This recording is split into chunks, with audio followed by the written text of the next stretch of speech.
जामनेर तालुक्यातील ताज्या बातम्या व ठळक घडामोडींसाठी पाहत राहा JBN महाराष्ट्र।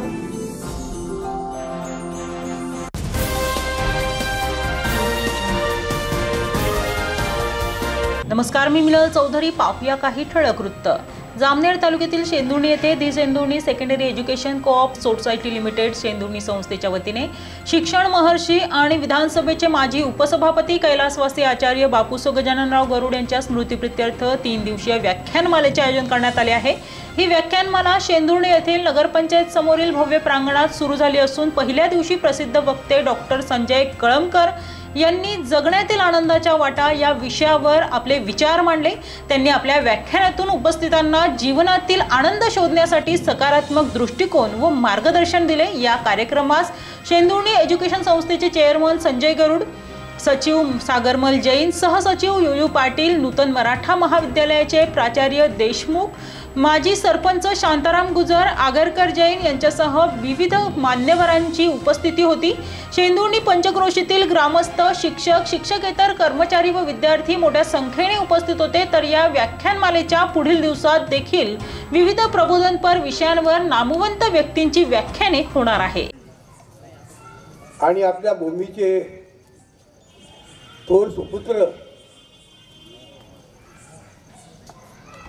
कर्मवीर, धर्मवीर, शिक्षण महर्षी आणि दीन दुबळ्यांचे मुक्तिदाता, आमच्या सगळ्यांचे आधारस्तंभ आदरणीय बापूसाहेब गजाननराव गरुड यांच्या पावन स्मृतीनिमित्त दरवर्षी आयोजित करण्यात आलेल्या या व्याख्यानमालेचं आज 16वं वर्ष आणि आजचं पहिलं पुष्प जे साकार करणार आहेत ते आदरणीय डॉक्टरेट करमरकर साहेब, आपल्या संस्थेचे आदरणीय संजय दादा, आमचे सहकारी आदरणीय युयू दादा, आमचे चिरंजीव आणि ज्यांनी शिक्षण क्षेत्रात सदैव प्रेम असलेले प्राध्यापक सुनील गरुड,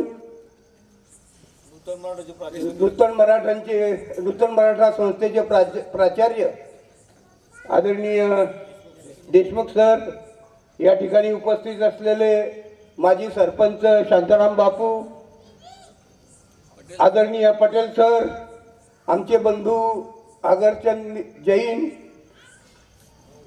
त्याचप्रमाणे आपल्या कॉलेजचे प्राचार्य, आपल्या माध्यमिक संस्थेचे प्राचार्य, त्यांचे सर्व सहकारी, कार्यक्रम अधिकारी, उपस्थित सर्व रसिक प्रेक्षक बंधू भगिनींनो, खरं म्हणजे शेंदुर्णी हे गाव पुण्यक्षेत्र काशी वैकुंठ विलासी शोभत असे, कैलासाची गोमुख कैलासाची शोभा सर्वत्र नांदते। कडू म्हणे काय उपमा देऊ हरी, दुसरी पंढरी उद्भवली।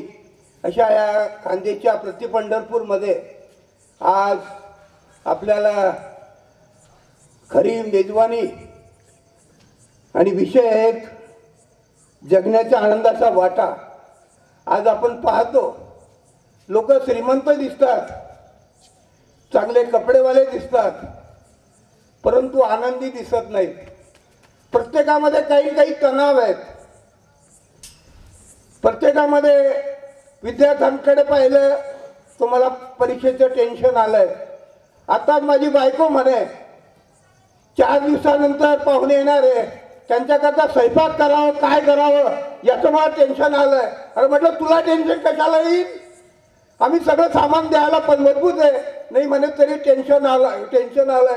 प्रत्येकात आज टेन्शन आलेले आहेत, त्यांना आनंदाच्या ज्या वाटा आहेत त्या मिळत नाहीत। असं म्हणतात की चंदनापेक्षा वंदन जास्त शीतल आहेत, योगीपेक्षा उपयोगी होणं फार महत्वाचं आहे आणि प्रभावापेक्षा स्वभावाला चांगलं महत्व आहे। आणि आपली अंतरात्मा आपल्याला सन्मानित करते, आपल्याला पुष्कळ लोक आता सन्मानित करतील, परंतु जिथे आपली अंतरात्मा सन्मानित होते तोच खरा जीवनातला आनंद आहे. एका शायराचं मला या ठिकाणी शेर मला आठवतो की जीवन जीवन यह सफर है चलते रहो, जीवन यह सफर है चलते रहो, उतार चढ़ाव तो आते ही रहेंगे, सिर्फ गेर बदलते रहो, सिर्फ गेर बदलते रहो. अगर सफर का आनंद लेना है, अगर सफर का आनंद लेना है तो सामान कम रखो, सफर का आनंद लेना है तो सामान कम रखो. और जिंदगी का आनंद लेना है, अगर जीवन का आनंद लेना है तो अरमान कम रखो, अरमान कम रखो. हीच सगळ्यात मोठी आपल्या जीवनामध्ये आनंद देणारी गोष्ट आहे. मी आपला जास्त वेळ न घेता आमच्या विनंतीला मान देऊन आदरणीय कळमकर साहेब इथे आलेत.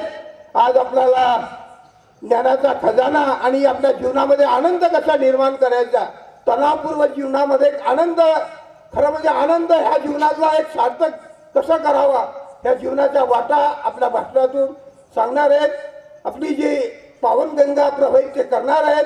मी त्यांना या संस्थेच्या वतीने या व्याख्यानमालेच्या अध्यक्ष या नात्याने त्यांचं हार्दिक मनपूर्वक स्वागत करतो.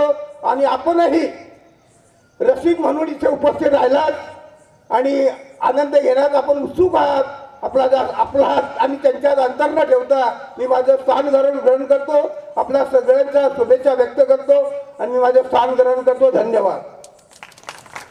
असो वा वक्ता, त्यांची लेखणी आणि वाणी हाच त्यांचा परिचय असतो. चिवी जोशी, दमा मिराजदार या विनोदवीरांनी गांभीर्यानं भारलेल्या मराठी माणसाला हसण्यानं काही होत नाही हे समजून सांगायचा प्रयत्न केला. तर आत्रेंनी आपल्या विनोदी शैलीने बंडखोरीच केली आणि पु ल देशपांडेंनी त्यांचं स्वतःचं विश्व निर्माण केलं. मित्रांनो, विनोदी वक्ता किंवा लेखक श्रोत्यांना कधीच भूतकाळाच्या ओझ्याखाली दाबून ठेवत नाही, भविष्याच्या विचारानं ग्रासून टाकत नाही. तो फक्त वर्तमान आणि वास्तवतेचं भान ठेवून जीवनाचा अर्थ सांगण्याचा प्रयत्न करतो आणि खऱ्या अर्थानं जगण्यातील आनंदाच्या वाटा या वर्तमानातच शोधायच्या असतात. आणि या आनंदाच्या वाटा आज आम्हाला शोधून देणार आहे माननीय श्री संजय विठ्ठल कळमकर, मुक्काम पोस्ट शेंडी, तालुका जिल्हा अहिल्यानगर. आपल्या लेखणीतून चिअर्स, चिंब टोपीवाले कावडे, बे एक बे ही कथा संग्रह, तर भग्न, कल्लोड, उद्ध्वस्त गाभारे, सारांश शून्य, अंतहीन, झुंड हे कादंबरी लेखक, नकळत, गिधाडे, नाटके, आम्ही सारे चालू, गांधी ते गोधरा ह्या एकांकिका. आपणास मिळालेले पुरस्कार आपल्या कार्यविश्वाची, आपल्या कर्तृत्वाची जाणीव करून देतात. पद्मश्री विखे पाटील साहित्य पुरस्कार, मृत्युंजय साहित्य पुरस्कार हा पुरस्कार मृत्युंजयकार शिवाजी सावंत यांच्या नावाने दिला जातो. गल ठोकळ पुरस्कार, चतुरस्र साहित्यिक पुरस्कार, चौथे शिवाजी महाराज राज्यस्तरीय वाङ्मय पुरस्कार, वि स खांडेकर पुरस्कार, गोविंदराव आदिक राज्यस्तरीय साहित्य पुरस्कार. मित्रांनो, एक कथालेखक, कथाकथनकार, नाटककार, कादंबरी लेखक आणि विनोदी वक्ते म्हणून सरांचा उल्लेख करावा लागेल. एका चतुरस्र व्यक्तिमत्वाचं स्वागत करण्याची संधी आपणास लाभली आहे. आचार्य गजाननराव रघुनाथराव गरुड जे विधानसभेचे माजी उपसभापती होते, जिल्हा परिषदेमध्ये 16 ते 17 वर्षे विरोधी पक्ष नेते होते. त्यांच्याविषयी अनेक आठवणी आमच्या जुन्या मित्रांनी सांगितल्या आणि त्यांचाच वासा घेऊन संजय दादा आता पुढील कार्य करत आहेत. सामाजिक असेल, शैक्षणिक असेल, साहित्यिक असेल. आणि आचार्यांनी सर्व जगण्याच्या बाजूला स्पर्श केला असं सांगण्यात आलं, ज्यामध्ये कला असेल, इतर साहित्य असेल. त्यामुळे एक वेगळ्या पद्धतीचं तेज त्यांच्या चेहऱ्यावर दिसतंय. या संस्थेचे सगळे म्हणजे पदाधिकारी, अध्यक्ष, उपाध्यक्ष, सचिव, सर्व सन्माननीय विचारपीठ या महाविद्यालयाचे प्राचार्य, सर्व इतर प्राध्यापक ज्यांनी अतिशय चांगल्या पद्धतीनं माझं स्वागत या ठिकाणी केलं. एक आध्यात्मिक वारसा या सेंदुर्णीला आहे. मी ऐकून होतो, फक्त आज येण्याचा योग आला आणि आपल्या गावासारख्या ठिकाणी व्याख्यानमालेला इतके श्रोते जमा होतात ही माझ्या दृष्टीनं अतिशय आनंदाची गोष्ट आहे. आपण आपले कानही आता तयार झाले असतील. गेले 16 वर्ष आपण ऐकताय. काहींनी आता सुरुवात केली असेल ऐकायला. आमच्या काही तरुणांना त्रास होईल. एकच माणूस 1.25 तास बोलतोय, हातामध्ये चॅनल नाही, बदलायची सोय नाही. तोच चेहरा किती वेळ पाहायचा. परंतु व्याख्यानामध्ये एक वेगळा आनंद असतो, तो त्यांना निश्चितपणे समजेल असं मला वाटतं. जगण्यातील आनंदाच्या वाटा हा विषय खरं म्हणजे मी आमचे प्राध्यापक मित्र त्यांना विचारलं विषय कुठला घ्यायचा, तर ते म्हटले तणाव आहे, आपण जगण्यातील आनंदाच्या वाटा घेऊ. तसा मला कुठलाही विषय वर्जन आहे. ज्यावेळेस 2 स्त्रिया एकत्र आल्या, एक दुसरीला असं म्हटली आमच्या यांना कुठलाही विषय द्या, 2-2 तास बोलतात. दुसरी म्हटली आमचे विषय नसताना 4-4 तास बोलतात. त्यामुळे मी दुसऱ्या कॅटेगरीतला माणूस आहे. विषय पाहिजेच असं काही नाही. आणि आत्ता सांगितलं गेलं की आपल्या समाजामध्ये हसण्याला अजून फारशी प्रतिष्ठा नाही. आत्ता सर म्हटले काय दात विचकतोस, दात बंद कर वगैरे. आपल्याकडे गंभीर चेहरा केला म्हणजे तो विद्वान आहे असा गैरसमज आहे की ज्याचा चेहरा गंभीर तो विद्वान. तसं काही नसतं. तो बोलल्यावर उलट समजतं हा विद्वान नाही. त्यामुळे बहुतेक विद्वान माणसं गंभीर चेहऱ्यावरच निभावून नेतात. आणि आमच्या शासनाला सुद्धा मान्य नाही आम्ही हसलेलं. आधार कार्ड तुम्ही पाहिलं, थोडं हसलं तरी तो फोटोग्राफर सांगतो दात मिटा. म्हणजे ते आधार कार्डवर जर लग्न जमले असते तर कोणाचंच लग्न झालं नसतं. असे ते आधार कार्डवरचे फोटो आहेत. आणि आम्ही का हसत नाही तर आपल्याकडं धर्मभेद आहे, पंथभेद आहे, जातीभेद आहे, एकमेकामध्ये द्वेष आहे. त्यामुळे हसणं आम्हाला मान्य नाही. आणि आम्ही कायम तणावाखाली राहतो. जसं एखादा शेतकरी बैलगाडीच्या चाकाला वंगणच घालत नाही आणि ते चाक नेहमी कुरकुर करतं, तसं आपल्याला जगताना सवय असते कुरकुर करत जगायचं आणि विनाकारण असते. आत्ता मध्यंतरी एक सर्वे बाहेर आला. 148 देशांचा सर्वे झाला. जगात सगळ्यात आनंदी देश कुठला, तर खूप छोटे छोटे देश 1-2 नंबरला आहेत. भारताचा नंबर 128 आहे. आनंदी पुरुष आहे, आनंदी स्त्री, आनंदी पुरुषामध्ये 128 नंबर आहे. बरं तो असे ना का 128, पाकिस्तानचा 108 आहे. म्हणजे ज्या देशामध्ये 300 रुपये लिटर डिझेल आहे, 300 रुपये लिटर पेट्रोल आहे, खायला नुसते पाव आहेत, राहायला नीट घर नाही, ते माणसं आपल्यापेक्षा आनंदी आहेत. आणि भारतातले माणसं सगळं असून सुद्धा आनंदी नाहीत. मला वाटतं सगळं असणं हेच आपल्या दुःखाचं कारण आहे का, याचाही शोध आपण घेतला पाहिजे. कारण आपल्याला ते भोगता येत नाही असं मला निश्चितपणे वाटतं. आपण गाडी सहज घेतो पण ती आपल्याला नीट चालवता येत नाही, अपघात करतो. अशी थोडीशी मानसिकता या भारतीय समाजाची आहे. मध्यंतरी कोरोना आला. आता सगळ्यात मोठी आनंदाची गोष्ट सध्या कुठली असेल की तुम्ही ऐकायला आणि मी बोलायला जिवंत आहोत. परंतु मधला काळ तसा भयंकर होता. ज्यांना बेड मिळाले ते गेले, ज्यांना मिळाले नाही तेही वाचले. सुदैव त्यांना मिळाले नाही. डॉक्टरांनी आमच्यावर अनेक प्रयोग केले. जसे सायन्सचे विद्यार्थी उंदरावर करतात, झुरळावर करतात, तसे डॉक्टरांनी अनेक प्रयोग केले. तर आपल्यातील अनेक माणसं सध्या बसलेले हे प्रयोगशील आत्मे आहेत. मग रेमडेसिवीर असतील वगैरे. आता काही जण अजूनही हसत नाहीत कारण ते रेमडेसिवीर जास्त दिल्यामुळे त्यांच्या काही पेशी अजूनही उलगडलेल्या नाहीत. त्यामुळं याच्यातूनही आपण आलो. पण मला वाटतं कोरोना ही पहिलीच महामारी आपल्याकडे आली असं नाही. दर 100 वर्षानं आपल्या या जगावर महामारी येते, दर 100 वर्षानं. म्हणजे 1820 साली स्पॅनिश फ्लू नावाचा एक प्रकार आला. अमेरिकन सैन्य आगगाडीमध्ये फिरलं आणि तो स्पॅनिश फ्लू सगळ्यांना झाला त्यांच्यामुळं आणि अनेक माणसं त्यामध्ये मेली. बरोबर 1920 साली प्लेग आला.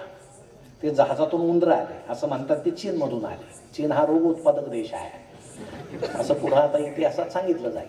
मग त्या उंदराच्या अंगावरच्या पिसवा उडाल्या, अनेकांना चावल्या, अनेक माणसं मेली. पुण्यामध्ये तर अशी अफवा पसरली. आता पुन्हा आहे ते की लोकमान्य टिळकांनी गणपती सार्वजनिक केला म्हणून गणपतीला राग आला आणि त्यानं त्याच्या वाहनाला सूचना दिली महामारी पसरव, म्हणून उंदरानं महामारी पसरवली. असं ते पुण्यातून आलेली अफवा आहे. आता पुण्या म्हटल्यावर फार मनावर घ्यायचं नसतं ते. आणि मग तिथं त्या रँड साहेबाचा वध केला चाफेकर बंधूंनी वगैरे. अनेक माणसं त्यात गेली. आमच्या सावित्री आई त्यामध्ये गेल्या प्लेगमध्ये रुग्णांची सेवा करताना.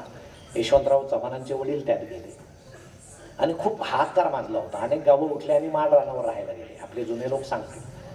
आणि बरोबर 1920 नंतर 2020 साली कोरोना आला, जो आपण भोगला, काहींच्या दृष्टीनं उपभोगला, म्हणजे काहींचं त्यात कल्याण झालं तर उपभोगला, आणि काहींनी भोगला म्हणजे जे जाता जाता वाचले. आता हा आला विमानात. म्हणजे याचा नीट अभ्यास जर आपण केला दर 100 वर्षाचा तर एक लक्षात येईल की स्पॅनिश फ्लू आगगाडीतून पसरला, प्लेग जहाजातून पसरला आणि कोरोना विमानातून पसरला. म्हणजे महामारी सुद्धा वाहन बदलते असा पहिला निष्कर्ष आहे. आता पुढच्या 100 वर्षांनी बहुतेक तो पाणबुडीतून येईल एखादी महामारी. ते भोगायला आपण नसू, असले तरी ती आपली शेवटची महामारी असेल. कारण निसर्ग सुद्धा सांगतो किती दिवस, पुढच्यांना येऊ द्या. पण तरी आपण असे चिपकून आहोत आयुष्याला, ही आपली खूप आनंदाची गोष्ट आहे. मग त्या काळामध्ये आपण एकत्रित कुटुंब पद्धती पुन्हा भोगली. पुरुष स्त्रिया एकत्र आले, मुलं एकत्र आले. स्त्रियांना किती काम असतं हे पहिल्यांदाच आपल्याला समजलं. आणि हा कोरोना संपला आणि पुन्हा माणसाचं मूळ रूप जागं झालं वगैरे. परंतु गंमत अशी आहे की भारतामध्ये सगळ्या सुखसुविधा असून सुद्धा आम्ही आनंदी का नाही याचं कारण जर आपण शोधायला गेलो तर आपल्याला जुन्या काळाकडे जावं लागेल, ज्या काळामध्ये तंत्रज्ञान नव्हतं, मनोरंजनाचे साधनं नव्हते, व्याख्यानं नव्हते, काही नव्हते, सिनेमा नव्हते, काहीच नव्हते. मला आठवतं मी लहान असताना आजी मला रामलीला पाहायला न्यायची. तुमच्या गावात पूर्वी रामलीला येत असेल. महिनाभर रामलीला यायची. रामाचं पात्र एक पुरुष करायचा, लक्ष्मणाचा एक करायचा. आणि त्या काळामध्ये स्त्रियांनी नाटकात काम करायचं नाही, बंदी होती त्यांना काम करायला, म्हणून बालगंधर्व निर्माण झाले. तसंच एक सीतेचं काम करणारा एक देखणा सुंदर पुरुष त्या रामलीलेमध्ये होता. आणि तो पुरुष असलेला परवडायचा, कारण प्रत्येक प्रयोगाला रावण त्याला पळून न्यायचा. आणि तो पुरुष असल्यामुळे त्याला पुन्हा आणून सोडायचा. त्यामुळे रामलीला ती अखंड अशी महिनाभर चालू राहायची, जी आजीबरोबर आम्ही पाहायचो. आणि रामलीलेचा प्रयोग संपल्याबरोबर त्या रामाच्या पाया पडायला अशी रांग लागायची, लक्ष्मणाच्या पाया पडायला रांग लागायची, सीतेच्या पाया पडायला रांग लागायची. एके दिवशी आजी मला रामाच्या पाया पडायला रांगेत घेऊन उभी राहिली. मी कंटाळलो रांगेत उभे राहून. मी शेजारी पाहिलं तर रावण एकटाच उभा होता. म्हटलं आता हा तर या देवापेक्षा 10 पट मोठा देव दिसतोय, कारण त्यानं ते पुठ्ठ्याचे 10 चेहरे वगैरे लावलेले होते आणि तो विषण्णपणे उभा होता, त्याच्याकडे कोणीच जात नव्हतं. म्हटलं याचे पाय मोकळे दिसतात, म्हणून मी पटकन गेलो त्याच्या पाया पडलो. तर आजीनं मला धपाटा टाकला. मी आजीला म्हटलं काय झालं, तर ती म्हटली तो दिसायला देवासारखा आहे पण तो दुष्ट आहे. म्हणजे सार्वजनिक कार्यक्रमातून सुद्धा सृष्ट आणि दुष्ट काय हे त्यावेळेस समजायचं, संस्कार व्हायचे. गंमत अशी असायची, रात्री रांग लावून पाया पडणारे हे लोक राम, लक्ष्मण, सीता दिवसा साध्या रूपामध्ये गावभर पीठ आणि धान्य मागत फिरायचे. दरवाजामध्ये अर्धा तास उभे राहायचे तरी लोक त्यांना धान्य देत नव्हते. त्यावेळेस मला एक समजलं की आमच्या समाजामध्ये जो खोटं रूप घेतो त्याला लोक मानतात, खऱ्या रूपाला मानत नाहीत. हे सगळं पूर्वीच्या काळी आम्हाला समजायचं. आणि मनोरंजनाचे साधनं असे नव्हतेच. आठवतं रेडिओ होता, तुम्हाला आठवत असेल रेडिओ. तो गळ्यामध्ये लटकवायचा आणि फिरायचं. गावात 2-3 रेडिओ असायचे आणि ते मोठा आवाज करायचे. का माझ्याकडे रेडिओ आहे असं समजायला. आणि बाकीचे म्हणायचे मोठाच आवाज कारण त्यांना तो ऐकू यायचा. आणि गाणी असे सुश्राव्य होते, दिनाका गीतमाला वगैरे. गायक पूर्ण गायचा, संगीतकार आधीमध्ये वाजवायचा. आता उलटं झालेलं आहे. आता संगीतकार पूर्ण वाजवतो, जिथं संधी मिळेल तिथं गायक गाऊन घेतो. असे सध्याचे गाणे आहेत. पण त्यावेळेस ते सर्वणीय गाणे होते आणि रेडिओला इतकं महत्त्व होतं, तुम्हाला सांगतो हुंड्यात सुद्धा रेडिओ द्यायची. म्हणजे त्यावेळेस लोक सांगायचे लग्नात मला हुंड्यामध्ये रेडिओ मिळाला. म्हणजे त्या काळामध्ये लग्न झाल्यावर 2 रेडिओ घरामध्ये यायचे. म्हणजे तुम्ही वाईट वाटून घेऊ नका, त्या काळाचं मी सांगतोय, आत्ता नाही. एक रेडिओ बंद करण्याची सोय होती, दुसरा बंदच होत नव्हता. कारण कुणी 6 बँडचे, कुणी 8 बँडचे काय तिथं होता. तरी आमची रेडिओ आणण्याची हौस काही मिटत नव्हती. मग गावामध्ये नाटकं यायची. आमच्या गावातले काही मुलं नाटकं करायचे आणि ते नाटक पाहायला आलोट, कारण दुसरं काही मनोरंजनाचं साधन नसायचं. मला आठवतं एक नाटक पाहायला आम्ही सगळे गेलो, लहान होतो, समोर बसलो, सगळं गाव तुडुंब गर्दी.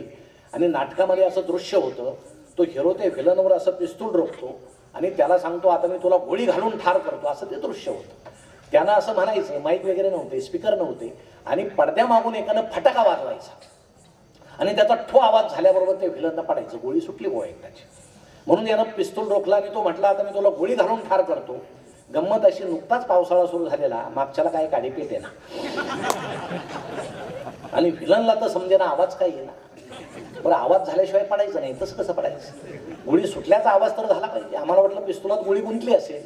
मागच्याची काडीपेटी संपली तरी फटाका पेट येणार. सगळे कंटाळले, व्हिलन उभा राहून कंटाळला, हिरो पिस्तूल धरून कंटाळला, प्रेक्षक पाहून कंटाळले. शेवटी दिग्दर्शकाच्या लक्षात आलं. त्यानं हळूच पडद्या खालून सुरा सरकवला आणि तो हिरोला म्हटला, आज जरा अडचण आहे, यानं मार, यानं मार. आता हिरो हुशार होता. तो व्हिलनला असं म्हटला, तू इतका दुष्ट आहेस, तू गोळी वाया घालण्याच्या सुद्धा लायकीचा नाही, आज मी तुला सुऱ्यानं मारतो. त्यानं पिस्तूल असं फेकून दिलं, सुरा उचलला आणि सुरा उघडल्याबरोबर मागून आवाज आला, ठोक. तुम्हाला सांगतो, व्हिलन हसत खाली कोसळला, हिरो हसायला लागला, सगळे प्रेक्षक हसायला लागले, मग आम्ही हसायला लागलो. पण पत्रकार मित्र इथं आहे. दुसऱ्या दिवशी या चुकीची बातमी पेपरात कुठेही आली नाही. त्याचं कारण असं होतं, आमचे जुने लोक हे चुकांमध्ये आनंद शोधायचे, आता आम्ही आनंदामध्ये चुका शोधतो, म्हणून आम्ही दुःखी आहोत. आम्हाला आनंद सुद्धा नीट भोगता येत नाही. आमच्या मुलीला 80% मार्क्स पडले, ती आनंदाने आली आमच्या जवळ. आईला आनंद होतो थोड्या वेळ, ती हळूच शेजारी जाते, तुमच्या इला किती येतो? 90. अरे वाईट झालं, म्हणजे आमची इला 80च आहे, तिला 90 आहे. लगेच त्या आनंदावर विरजम पडतं. जो आनंद आमचा आहे तो आम्ही नीट भोगत नाही, हे आमचं पहिलं दुःखाचं कारण आहे. आणि तुम्हाला सांगतो, हे मनोरंजनाचे साधन नसताना, तंत्रज्ञान नसताना सुद्धा आमचे जुने लोक किती मजा करायचे. अहो, आमच्या गावामध्ये ती टुरिंग टॉकीज आलेली होती. आमच्या गावातल्या एका तरुणानं ते, आणि मला वाटतं ते भारतातलं पहिलं एसी थिएटर असावं, कारण त्याला उडून छत वगैरे नव्हतं, अशा मातीच्या भिंती होत्या, आणि ते नाम्या नावाच्या एका तरुणानं ती टुरिंग टॉकीज सुरू केलेली होती. असं वाळू त्यानं अशी घसरती मांडलेली होती. काही जण म्हटले की बाल्कनी पाहिजे, मग नदीतले मोठमोठाले गोटे त्यानं मागं आणून ठेवलेले होते. तिकीट होतं 1 रुपया, वाळूवर बसायचं, बाल्कनीवर 2 रुपये तिकीट. ते बाल्कनीवर बसलेले त्या मऊ गोट्याहून हळूच खाली येऊन इंटरव्हलला टिकून बसायचे त्या गोट्याला, असं ते. आणि समोर तो 35 mm पडदा होता, चेमटलेला भोंगा होता. तुम्हाला सांगतो, त्या काळात स्पेशल इफेक्ट नव्हते, पण वारा आला की आपोआप स्पेशल इफेक्ट निर्माण. तो पडदा हल्ला की काही तयार व्हायचं. काही हिरो व्हिलन भांडतोय तर अचानक हिरो इकडे जायचं, व्हिलन तिकडे फेकला जायचं. थोड्या वेळा पडदा स्थिर झाला की पुन्हा दोघं भांडताना दिसायचे. असं ते सगळं गमतीचं होतं. तो नाम्या तिकीट फाडायला त्या डोअरवर बसायचा. तो मालकही तोच, तिकीट फाडणार आहे तोच, मशीन ऑपरेटरही तोच असायचा. आणि मग 1 रुपया त्याला दिला की तो हातावर शिक्का मारायचा, 1 तिकीट, चल वाळूवर बस. 2 रुपये दिले की बाल्कनीवर 2 तिकीट, असे दोन्हीवर असं शिक्का मारायचं, चला आतो. आणि तो सांगायचा, जर मशीनमध्ये बिघाड झाला, लाईट गेली, तर उद्या याच तिकीटावर मी खेळ दाखवणार, तुम्ही जपून राहा. तुम्हाला सांगतो, लाईट अचानक मध्ये गेली तर तो पुन्हा सांगायचा, उद्या हे तिकीट दाखवा. दुसऱ्या दिवशी ते हात मागे बांधून जे लोक फिरायचे गावामध्ये, समजून घ्यायचे रात्री नाम्याच्या सिनेमाला गेलेले. एकदा अशी गंमत झाली, वर्गात मला गणित आलं नाही, सर म्हटले छडी घे. मी एका हातावर छडी घेतली, पुन्हा दुसरा हात पुढे गेला, दुसऱ्यांदा त्याच हातावर छडी घेतली. सर म्हटले दुसरा हात पुढे कर. मुलं म्हटले तो दाखवणार नाही, कारण तो सिनेमाला गेला होता, त्याच्यावर सिनेमाचं तिकीट आहे. सर म्हटले गणित सोडून सिनेमाला जातो, चल हात पुढे कर. सपकन छडी मारली, मी हात सोडला. छडी लागली म्हणून नाही, तिकीट पुसलं म्हणून. शेवटी सरांच्या लक्षात आलं की याचे वडील येतील, भांडतील. ते म्हटले, अरे बाबा का रडतो? म्हटलं माझं सिनेमाचं तिकीट पुसलं सर, मला संध्याकाळी जायचं होतं. ते म्हटले चल, हेडमास्टरच्या ऑफिसात गेले, हेडमास्टरचा शिक्का घेतला, दोन्ही हातावर मारला, म्हणजे बाल्कनी. आता तो बाल्कनीवर बस म्हणे. मग मी नाम्याला सांगितलं हे असं आहे. नाम्या म्हटलं गोल ऐवजी चौकोनी शिक्का कसा झाला? म्हटलं तो हेडमास्टरांचा शिक्का आहे. मग त्यानं पटकन लगेच दुसऱ्या दिवशी शिक्का बदलून गोल करून घेतला. त्या रिळा वगैरे अशा मांडलेल्या असायच्या, 4 रिळा असायच्या, त्याला रिळा म्हणायची. आणि नाम्या उचलून तो ते मशीनला लावायचा. सुरुवातीला असा धोतर फाटल्यासारखा टर आवाज व्हायचा आणि ती फिल्म मग सुरू व्हायची समोर पडद्यावर. कधी कधी 1, 2, 3, 4 त्यावर क्रमांक असायचे. नाम्या इतका वैतागायचा. कधी कधी त्या रिळा अशा क्रमांकानं मांडलेल्याच नसायच्या, 4थी नंबरची रीळवर असायची, म्हणजे शेवटची सिनेमाची. मग तो तीच घ्यायचा, लावून द्यायचा. म्हणजे पहिल्याच त्या 4थ्या रीळमध्ये पहिल्यांदाच हिरो मारायचा. मग लोक म्हणायचे आता पुढं काय? नाम्या म्हणायचा पाहत राहा. तरी एखादा म्हणायचा समजून सांग, तो म्हणायचा रुपयात परवडत नाही, गपचूप पाहा. अहो अशी सगळी गंमत त्या चेमटलेल्या भोंग्यातून सिनेमाचे आवाज सोडून सगळे आवाज यायचे. काही म्हातारे तर तसेच वाळून झोपायचे आणि सकाळ झाली की परभारे नदीला असे पळायचे. अशी सगळी गंमत त्या सिनेमाची आणि फार ती मजा होती त्या काळामध्ये. पण तो आनंद आज का मिळत नाही? टीव्ही आले ब्लॅक अँड व्हाईट सुरुवातीला. तुम्हाला नवीन मुलांना तर माहीत नसेल, एवढा मोठा टीव्ही होता. सुरुवातीला टीव्ही आला आमच्या पाटलाच्या वाड्यामध्ये. मग त्याला नारळ फोडला, हार घातला, त्याला उदबत्त्या वगैरे लावल्या, कारण पहिला तो टीव्ही होता. मालदवर अँटेना वगैरे लावला. पाटलाच्या वाड्यात पहिला टीव्ही आला. आमच्याकडे जे यायचं ते पहिल्यांदा पाटलाच्या वाड्यात यायचं. आता आरक्षण सुद्धा पाटीलच पहिल्यांदा मागतात, तो विषय वेगळा. म्हणजे मी त्याच्या विरोधात नाही, पण गंमत सांगतो तुम्हाला आमच्या तरुण मुलांना. आणि मग ते टीव्ही सुरू झाला. मग ज्याच्याकडे जरा बरी परिस्थिती आहे तो ब्लॅक अँड व्हाईट टीव्ही घ्यायला लागला. अहो तो टीव्ही म्हणजे कृष्ण धवल टीव्ही मोठा मजेशीर होता. त्यावेळेस एकच वाहिनी होती, एकच चॅनल होतं, सह्याद्री नावाचं सरकारी चॅनल होतं. आणि ते निवेदिका यायच्या बातम्या द्यायला. आता त्यांचा चेहरा म्हणजे ते मेकअप वगैरे करत नसायच्या, कारण टीव्ही ब्लॅक अँड व्हाईट होता, म्हणजे करूनही उपयोग नव्हता. आता सगळे कलर टीव्ही आहेत, त्यामुळं टीव्हीतला कलर वेगळा, यांच्या चेहऱ्यावरचा वेगळा. पाहणाऱ्याचे डोळे पांढरे होतात, पण ते सुरू असतात आम्ही ते पाहत राहतो. आणि मग ते निवेदिका यायच्या अशा बसायच्या निवेदन द्यायला, बातम्या द्यायला. त्यांचा चेहरा असा सरकारी असायचा, जेवढा पगार तसा चेहरा, अजिबात चेहरा हलायचा नाही, दगडी चेहरा असायचा. आनंदाची बातमी तसाच चेहरा, दुःखाची बातमी तसाच चेहरा. मग पाहणारे सुद्धा तशाच चेहऱ्याने पाहायचे. अशी ती सगळी गंमत असायची, पण सगळं छान वाटायचं. त्यावेळेस एक कार्यक्रम होता शेतकऱ्यांसाठी, मला वाटतं आमची माती आमची माणसं. तो कार्यक्रम तुम्हाला आठवत असेल, खूप छान होता, शेतकरी सुद्धा पाहायचे. आता एखाद्या चॅनलनं सुरू केलं तर नाव बदलावं लागेल, आमची माणसं आणि त्यांची झालेली माती, असा तो कार्यक्रम ठेवावा लागेल. परंतु त्या बाई अशा शांत बातम्या द्यायच्या. आणि टीव्ही कधी असं स्थिर चित्र कधी दिसायचं नाही, हालायचा टीव्ही. त्यामध्ये वारं यायचं, मुंग्या यायच्या. बाई सांगायच्या आज हवामान शांत राहील, तरी टीव्ही हालायचं. मग लोक म्हणायचे याच हालतायत, हवामान कशात शांत राहत. मग अनेक लोक असे मुंड्या ऍडजस्ट करायचे चित्र. मला वाटतं आमच्या जुन्या लोकांच्या मुंड्या ज्या हलत होत्या त्याचं ते कारण असावं की चित्र ऍडजस्ट करायला ते असे माना हलवता त्यांच्या मुंड्याच हलायला लागल्या.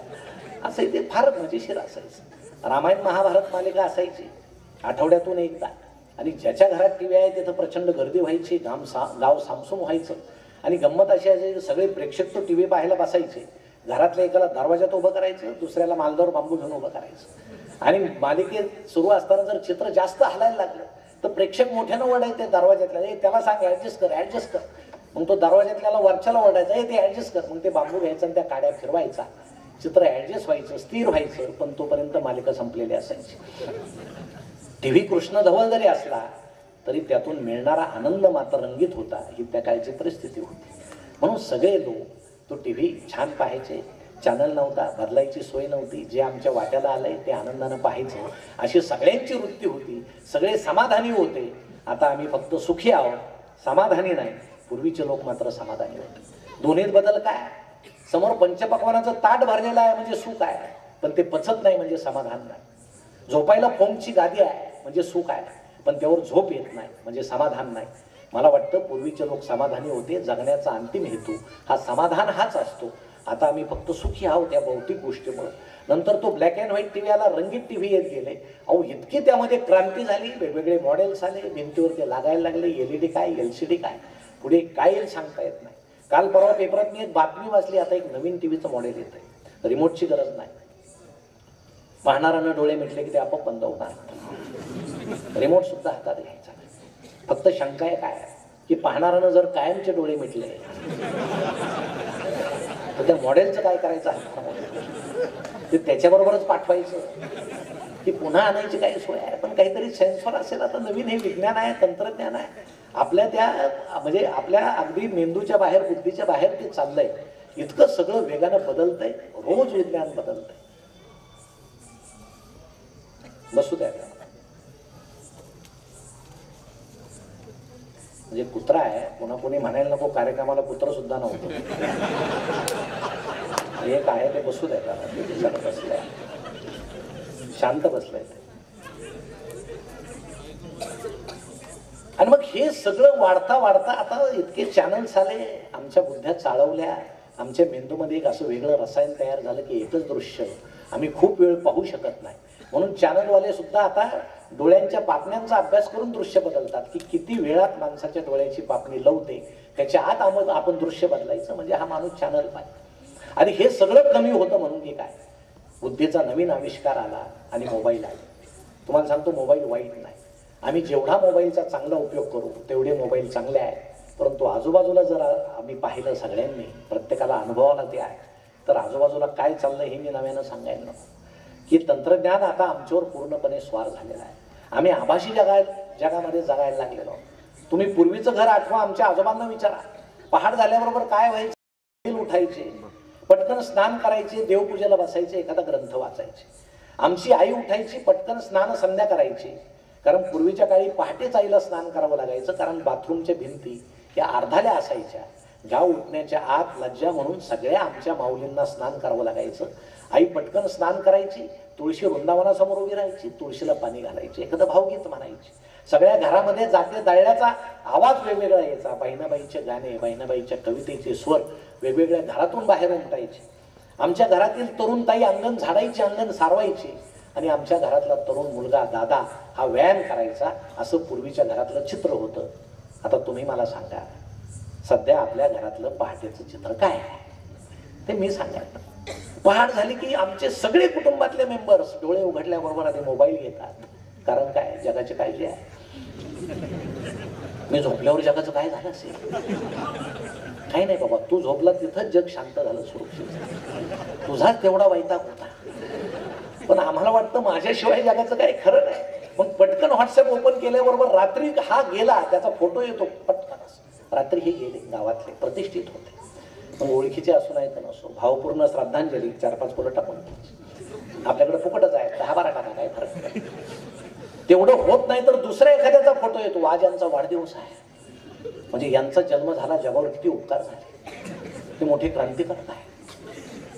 ओळखीचे असो नाही तर नसो, वाढदिवसाच्या मनपूर्वक शुभेच्छा, वरचेच फुलं खाली याला टाकून द्यायची.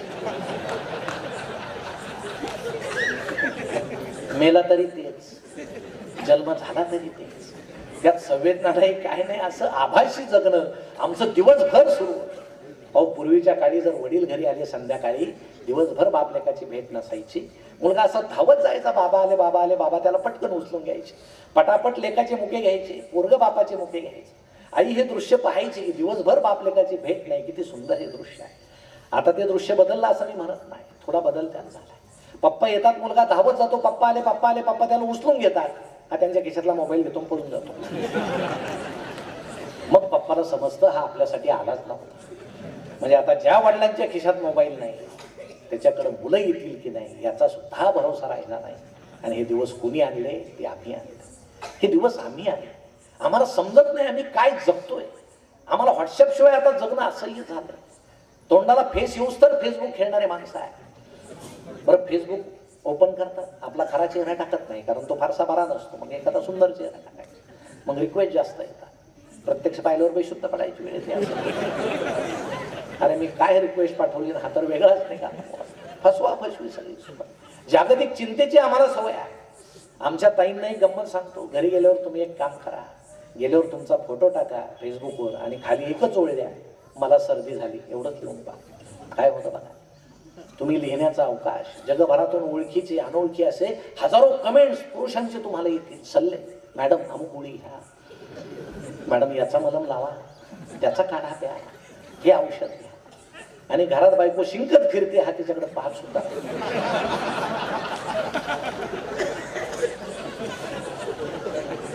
अरे तिला सर्दी झाली, तिला एखादी गोळी आणून द्या. कोण कुठली फेसबुकवरची अनोळखी बाई, मॅडम असं करा, कशाला काय, कशाला सल्ले देतो विनाकारण. घरातलं आम्हाला सुख माहित नाही. आम्हाला जागतिक दुःखाची सवय लागलेली आहे, जे दुःख आमच्याच्यानं मिटणार नाही. आमच्या तरुणांची सख्खी बहीण, तिचं लग्न होत नाही याची काळजी त्यांना नाही. ऐश्वर्या रायचं लग्न झालं, यांना फार दुःख झालं. या देशातले निम्मे तरुण त्या दिवशी जेवले नाही आणि निम्म्यांनी अभिषेक केला, हिचा संसार सुखाचा हो. आता ती त्याच्याशी नाही तर तुमच्याशी लग्न करणार होते का नाही. मग जे आपल्यापर्यंत येत नाही ते दुःख उरावर घेऊन तुम्ही जगता कशाला. पण आम्हाला या तंत्रज्ञानामुळं हे नको ते मोठे दुःख, जे आमच्यानं मिटणार नाही, जे आमच्या कवेत मावणार नाही, असे दुःख आम्हाला घेऊन जगण्याची सवय लागली. म्हणून काही माणसं प्रचंड निराशेत दिसतात. ते आभासी जगामध्ये ते वावरतात. अहो, त्यातल्या त्या सुंदर सुंदर स्त्रिया पाहून आता आमच्या तरुणांना आमची आई सुद्धा कुरूप वाटायला लागली. त्याला वाटायला लागलं माझी आई सुद्धा कुरूप आहे, पण मित्रांनो या जगात सगळ्यात सुंदर कोण असेल तर ती आपली आई आहे. आई इतकं या जगात दुसरं सुंदर कोणी नाही. आमचे तरुण आता विसरत चालले. तरुण काय सगळ्यांचंच ते झालं. अहो एक मनुष्य व्हॉट्सअप खेळता खेळता चुकून शेजाऱ्याच्या घरात गेला, त्याच्या लक्षातच नाही आलं, गेला शेजाऱ्याच्या घरात, बसला सोफ्यावर. आता तिथल्या आमच्या ताई सिरियल पाहत होत्या, त्यांना असं वाटलं आले हे नेहमीचे बसले आपले. बरं त्यांच्याकडे पाहण्याची काही गरज नाही, यातलं पात्र चुकलं तर काय करायचं हे महत्वाचं आहे. हे कुठं जाणार आहे, 2 दिवस फिरतील पुन्हा इथं येतील, बसले, त्यांचं लक्षच नाही. हे बसले व्हॉट्सअप खेळत, आणि त्या घरातले खरे मालक फेसबुक खेळत आले आणि यांना पाहून मोठ्यानं ओरडले, सॉरी हा मी चुकून तुमच्या घरात आलो. आता हे सगळं विनोदाच्या पलीकडे जायला लागलं. म्हणून आम्ही किती मोबाईल वापरावा, कसा वापरावा. आणि मग ते फेसबुक आहे, व्हॉट्सअप आहे, इंस्टाग्राम नावाचा तो प्रकार आहे, तरुण तरुणींचं खूप आवडत आहे. इंस्टाग्राम म्हणजे ते पालक नसलेलं वधूवर सूचक मंडळच आहे. आणि मग ज्या राज्यामध्ये मुलांना मुली मिळत नाही, आता महाराष्ट्राचाही त्यात नंबर लागायला लागलाय, पण हरियाणा असेल, हरियाणासारखं राज्य असेल की जिथं मुलींचा जन्मदर कमी आहे, तिथं मुलांना लग्नाला मुली मिळत नाही, मग ते काय करतात, महाराष्ट्रातल्या मुलींना फ्रेंड रिक्वेस्ट पाठवतात. रिक्वेस्ट पाठवताना लिहितात, मी डॉक्टर आहे, मी इंजिनियर आहे, मी उद्योगपती आहे, मी प्राध्यापक आहे, मी अमुक आहे. आमची मुलगी ते वाचते, ती फसते, तिला वाटतं कर्तृत्ववान मुलगा आहे, तिची चूक नसते, वय असतं. आणि मग चॅटिंग नावाचा तो रम्य प्रकार सुरू होतो. मग लग्नाचं ठरतं आणि आई वडिलांना न सांगता ही मुलगी गुपचूप परराज्यामध्ये पळून जाते. आणि तिथं गेल्यानंतर तिला समजतं, ज्यानं डॉक्टर प्रोफेसर वगैरे काही लिहिलंय त्या प्रोफाईलवर, तो कोणी नाही, तो एक मावाली आहे, तो गुंडा आहे. तुम्ही पोलिसांना रेकॉर्ड विचारा, या वर्षभरामध्ये जवळजवळ 100 मुली आमच्या परराज्यामध्ये जाऊन उद्ध्वस्त होऊन परत आलेल्या आहेत. मग आमच्या ताईंनी हे लक्षात ठेवायला नको का की किती आम्ही आभासी जगावर किती विश्वास ठेवा. अहो लग्न जुळणं काय असं सोपं असतं का? पूर्वी तर असे 2-2 गाड्या जायच्या ना लग्न जुळवायला. आमचे बाबा सांगतील 40-40 लोक जायचे. ती नॅक कमिटीच होती, प्रत्येकाला काम वाटून दिलं जायचं. एका बाबाला सांगायचं तू फक्त मुलीचे पाय बघ सपाट आहे की चांगले आहे, दुसऱ्याला सांगायचं तू काहीतरी तिला बोलायला लाव, बोबडी आहे का बघ, तिसऱ्याला सांगायचं ती कशी चालते बघ. हे ते सगळी परीक्षण समितीच होती सगळी. आणि मग ते सगळं पाहून, नातं होतं पाहून लग्न लावलं जायचं. म्हणून आमच्या या संस्कृतीमध्ये लग्न आणि आमचा समाज हा टिकून आहे. परंतु आई वडिलांना, ज्येष्ठांना न सांगता, ज्या आईनं आम्हाला 9 महिने तर हाताच्या पोटाप्रमाणे आम्हाला जपलं, आम्हाला पोटात वाढवलं, ज्या बापानं आमच्यासाठी खस्ता खाल्ल्या, त्यांना सोडून आम्ही एका क्षणात निघून जातो, याचा विचार महाराष्ट्रातल्या आमच्या ताईंनी कुठेतरी केला पाहिजे. आणि आपणही त्यांच्याकडे लक्ष दिलं पाहिजे. कारण हे तंत्रज्ञान आम्हाला कुठं घेऊन चाललंय हे समजायला आता मार्ग नाही. म्हणून तंत्रज्ञान आमच्यावर आता स्वार झालंय, आम्ही तंत्रज्ञानावर स्वार झालं पाहिजे. ते किती वापरायचं ते आमच्या हातात आहे. मोबाईल वाईट नाही, तो किती वापरावा, कसा वापरावा, आपल्या मुलांना किती वापरायला द्यावा, हे फार महत्त्वाचं आहे. म्हणून त्याकडे आपण निश्चितपणे लक्ष द्या. आणि आमच्या पालकांची एक अपेक्षा असते की माझ्या मुलाला 90च्या पुढं मार्क्स पडले पाहिजे. म्हणजे प्रत्येक मुलाची अपेक्षा आहे पालकाची. आता 5वीला त्याला जर 60 असतील, 6वीला 65 असतील, 7वीला 68 असतील, याचा अर्थ त्याला 10वीला किती पडले पाहिजे, 60 ते 70च्या दरम्यान पडले पाहिजे. हे पालकांना समजून घ्या. पण आम्ही समजून घेत नाही. प्रथम मार्क्सवाद संपला, आता आमच्या पालकाच्या मनात मार्क्सवाद निर्माण झाला. अहो माणसं रडतात. आता 12वीचा निकाल लागला मध्यंतरी, मला समजलं माझा एक मित्र रडतोय का मुलाला कमी मार्क्स पडले. म्हणून मी घरी गेलो सांत्वनाला. आता ही नवीन जागा झाली सांत्वनाची. घरी गेलो, फळं वगैरे न्यायचे नाही, फक्त मित्राला घेऊन घरी गेलो. अहो तो रडतोय, अक्षरशः डोळ्यातून पाणी वाहत आहे, त्याची पत्नी रडते आणि मुलगा समोर बसला होता. आता मुलाला वाटलं आई वडील रडतायत, आपण थोडंसं रडलं पाहिजे. ते खाली पाहून आपलं कुठं कुठं रडत होतं. म्हटलं आता वातावरण गंभीर आहे, इथं चहा सुद्धा मिळण्याची मध्ये शक्यता नाही, काय करावं. मी ते मित्राच्या कानात एक वाक्य बोललो, त्यानं पटकन डोळे पुसले. पत्नीला म्हटलं चहा ठेव. चहा वगैरे झाला, निघून आलो. मी काय बोललो त्याच्या कानात, मी फक्त एवढंच म्हटलं की बाबा कधी कधी अनुवंशिकतेचा सुद्धा परिणाम असतो.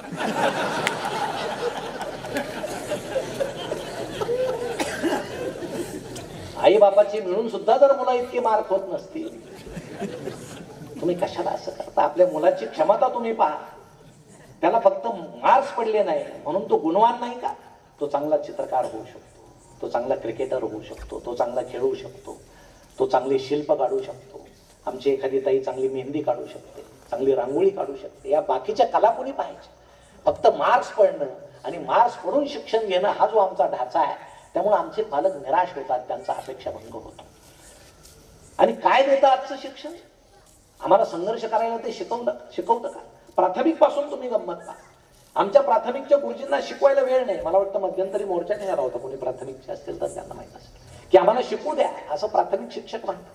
सरकार म्हणताय नाही, गरिबांच्या मुलांना जर गुरुजींना शिकवायला वेळ देता येत नसेल तर परिस्थिती कशी असेल? शिकवायलाच वेळ नाही, वर्गात उभेच नाहीत आमचे शिक्षक. मग एक साहेब एका वर्गात गेले, त्यांनी गुरुजींना सांगितलं एक हुशार मुलगा बघता, त्यांनी केला. साहेबांनी त्याला विचारलं साती साती किती? तो म्हटला 35. साहेब म्हटले सगळ्यात हुशार. गुरुजी म्हटले हाच आहे. म्हणे कसं काय? म्हणे बाकी सारे 35च्या आतच म्हणतात, हा निदान 49 पर्यंत आलाय. आणि तुम्ही आम्हाला जसा शिकवायला वेळ द्याल याला मी 49 पर्यंत आणणार आहे, त्याला इलाज नाही. अशी ती सगळी निर्दोष पद्धत आहे की वर्षभर हा मुलगा काय करतो, ही मुलगी काय करते, ही मुलगी चांगली चित्रकार होणार, चांगली चित्र काढते, हा मुलगा चांगला क्रिकेट खेळतो, उजव्या हाताने चेंडू टाकतो, असे ते नोंदी करायच्या. पण शासनाचा एक आदेश आहे, नोंदी नकारात्मक करायच्या नाही, चांगल्या करायच्या. नकारात्मक केल्या की मुलांच्या बालमनावर परिणाम होतो. एकदा गंमत अशी झाली, एका मुलानं दुसऱ्याची कंपास पेटी चोरली. मग गुरुजींना वाटलं आता याची नोंद काय करायची, हा चोर होणार आहे असं तर लिहिता येणार नाही. याचे वडील लगेच येतील, असं का बोलले? आता वडील लगेच येतात. म्हणजे 2000 नंतरची पिढी जर आपण पाहिली ना, थोडं मुलाला मारलं किंवा काही बोललं की वडील लगेच येतात. कारण 2000 नंतर सगळे नवसानं झालेले मुलं आहेत. ते आधी सगळे नवसाचे नव्हते, आता नवसाचे आहेत, सगळे सोन्याचे तुकडे आहेत यांचे. आणि मग काय करायचं आता? मग त्यांनी हेडमास्टरांना विचारलं, असं झालं. त्या मुलानं दुसऱ्याची कंपास चोरली, आता त्याची नोंद मी काय केली पाहिजे? तर हेडमास्तर म्हटले तुमचा वर्ग आहे, तुम्ही पाहून घ्या, काही अनुदान वगैरे आलं तर मी आहे. ज्याचे त्याचे कामं असतात ना. मग गुरुजींनी शांतपणे विचार केला आणि त्या मुलाची नोंद केली. सदर हो मुलाला मित्राच्या वस्तू संग्रहित करण्याचा छंद आहे.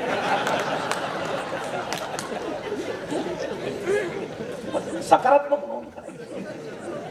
मग आता हीच वही जर 8वीच्या मॅडमकडे गेली आणि त्यांनी जर वाचलं, अरे याला मित्राची वस्तू संग्रहित करण्याचा छंद आहे, याला आपण प्रोत्साहन दिलं पाहिजे,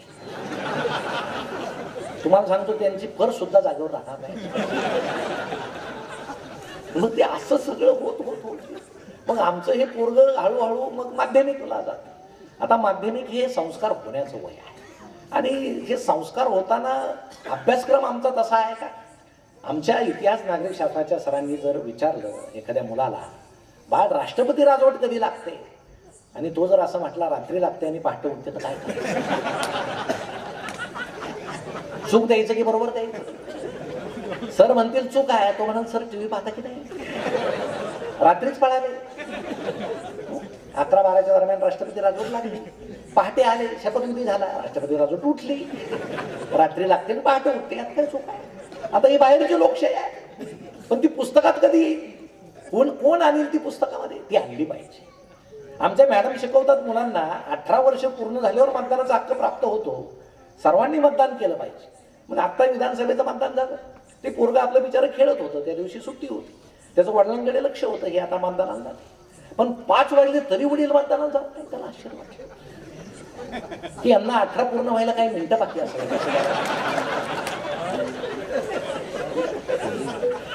मग 5 नंतर एखादी फुकटची गाडी येते, वडिलांच्या हातात काहीतरी देते, मग वडील मतदानाला जातात. अहो या महाराष्ट्रामध्ये 5 वाजल्यानंतर 19 लाख मतदान झालं, 6 वाजल्यानंतर 19 लाख. म्हणजे आपली लोकशाही आता चालली कुठं? बरं, जे गरीब आहेत त्यांना घेऊन द्या. माझं तर मत आहे तो रशियासारखा आता साम्यवाद आहे, जे श्रीमंताचा आहे ते गरीबाला मिळू द्या, काही फरक पडत नाही. आता या पद्धतीनं साम्यवाद होऊ द्या. परंतु 4-4 गाड्या दारात उभे असलेली माणसं सुद्धा रात्री जर दरवाजे उघडा ठेवत असतील फक्त पैशासाठी, तर या लोकशाहीचं काय होणार हा फार मोठा प्रश्न आहे. म्हणून माध्यमिकचा अभ्यासक्रम तातडीनं बदलण्याची गरज आहे. बाहेरचं जे आहे ते तातडीनं आमच्या अभ्यासामध्ये आलं पाहिजे.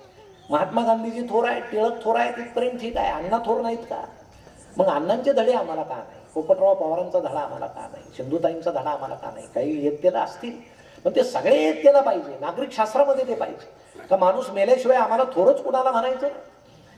तर हे सगळं झालं पाहिजे. त्यासाठी समाजानं रेटा लावला पाहिजे, पण ते होत नाही. पण हे काय, सगळा अभ्यासक्रम जरी बदलला तर आपलं एक वर्ल्ड रेकॉर्ड असं आहे अभ्यासक्रमाचं, जाता जाता सांगतो. गेले 48 वर्ष इयत्ता 4थीचं राजा शिवछत्रपतींचं पुस्तक बदललेलं नाही. ते वर्ल्ड रेकॉर्ड आहे. आणि विधानसभेला धन्यवाद दिले पाहिजे की त्यांनी तो ठराव पूर्वीच मांडलेला आहे की हे पुस्तक कधीही बदलायचं नाही. म्हणजे विधानसभेत ज्या काही चांगल्या गोष्टी होतात थोड्या, त्यामध्ये याचा उल्लेख निश्चितपणे आपण केला पाहिजे. आणि मग हे हायस्कूलचं पोरग हळूहळू उच्च शिक्षणाकडे जातं.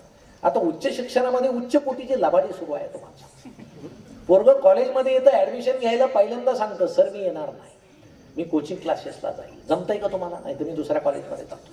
बरं आम्हाला पाठाची गरज आहे, इतकी मुलं असतील तर प्राध्यापक राहतील ना. म्हणजे पूर्वीच्या काळी शिक्षकांच्या हाती मुलांचं भवितव्य होतं.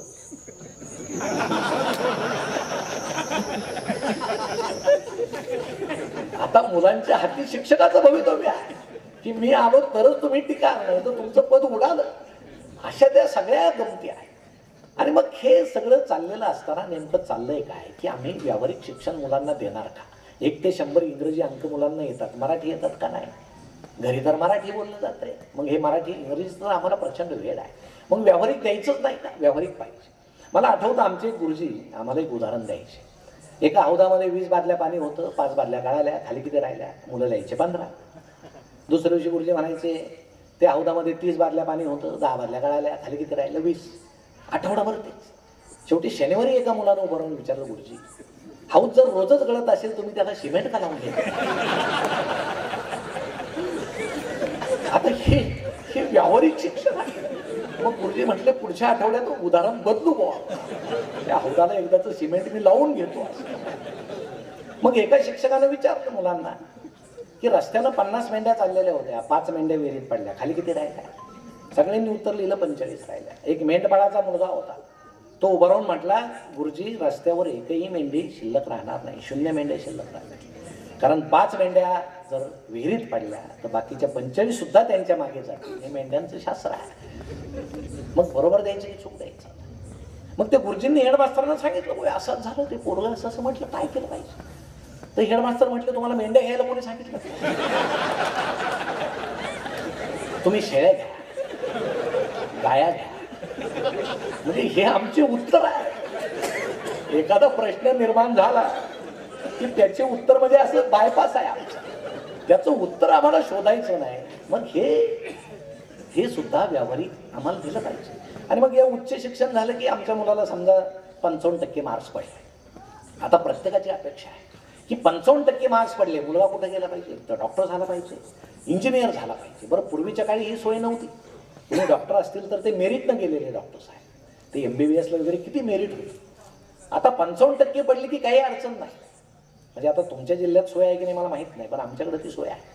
55 लाखाची बॅग घ्यायची, 55% पोरगं घ्यायचं, बॅग सहित पोरगं ठेवून घेतात, झालं पाहिजे त्याचं डॉक्टर, काही अडचण नाही, तुम्ही जा.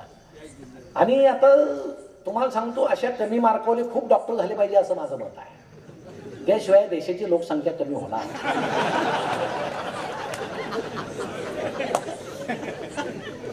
माझ्याच ओळखीचे किमान 50 मित्रांची मुलं जे 60% खाली आहेत ते आता मेडिकलला आहेत. मग मी ते मित्रांना सांगतो की बाबा हे अजून काही वर्षानं जर बाहेर आले तर या समाजाच्या स्वास्थ्याचं काय? त्यांना मी सांगितलं जगून घ्या तुम्ही, हे डॉक्टर होण्याच्या जगून घ्या. मग मला आठवतं की अजून 10 वर्षांनी असेच जर इतक्या कमी टक्केवाले डॉक्टर जर या समाजामध्ये आले, आमचे जुने जे डॉक्टर्स आहेत, ब्रिलियंट आहेत, जे टक्केवारीनं वर गेले, सर्जन आहेत, ज्यांनी आम्हाला या समाजाला वाचवलं, ते सोडून असे कमी मार्कावाले डॉक्टर जर या समाजामध्ये आले, मला आठवतं 10 वर्षानं काय होईल. एक डॉक्टर ज्यावेळेस एका पेशंटला घेऊन गेले ऑपरेशन थिएटरमध्ये, पेशंटनं पाहिलं कोपऱ्यामध्ये हार पडलेला होता. मग पेशंट घाबरलं झाला. डॉक्टरनं म्हटलं डॉक्टर साहेब हे ऑपरेशन थिएटरमध्ये हार कशाला? तर डॉक्टर म्हटले माझं पहिलंच ऑपरेशन.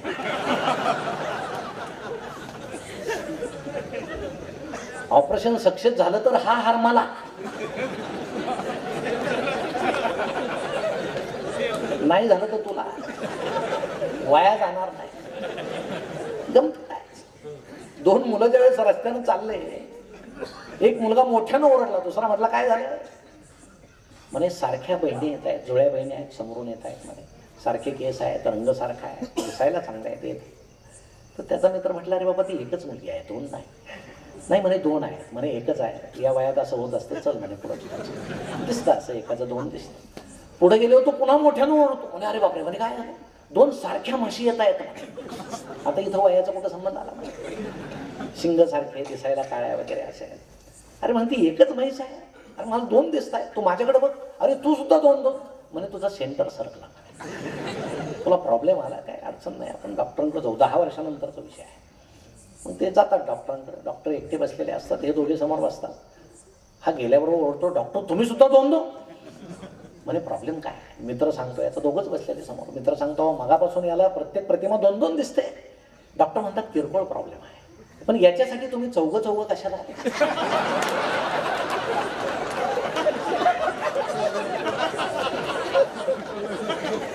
असं दिस, तुम्हाला काय करायचं तुम्ही ठरवा.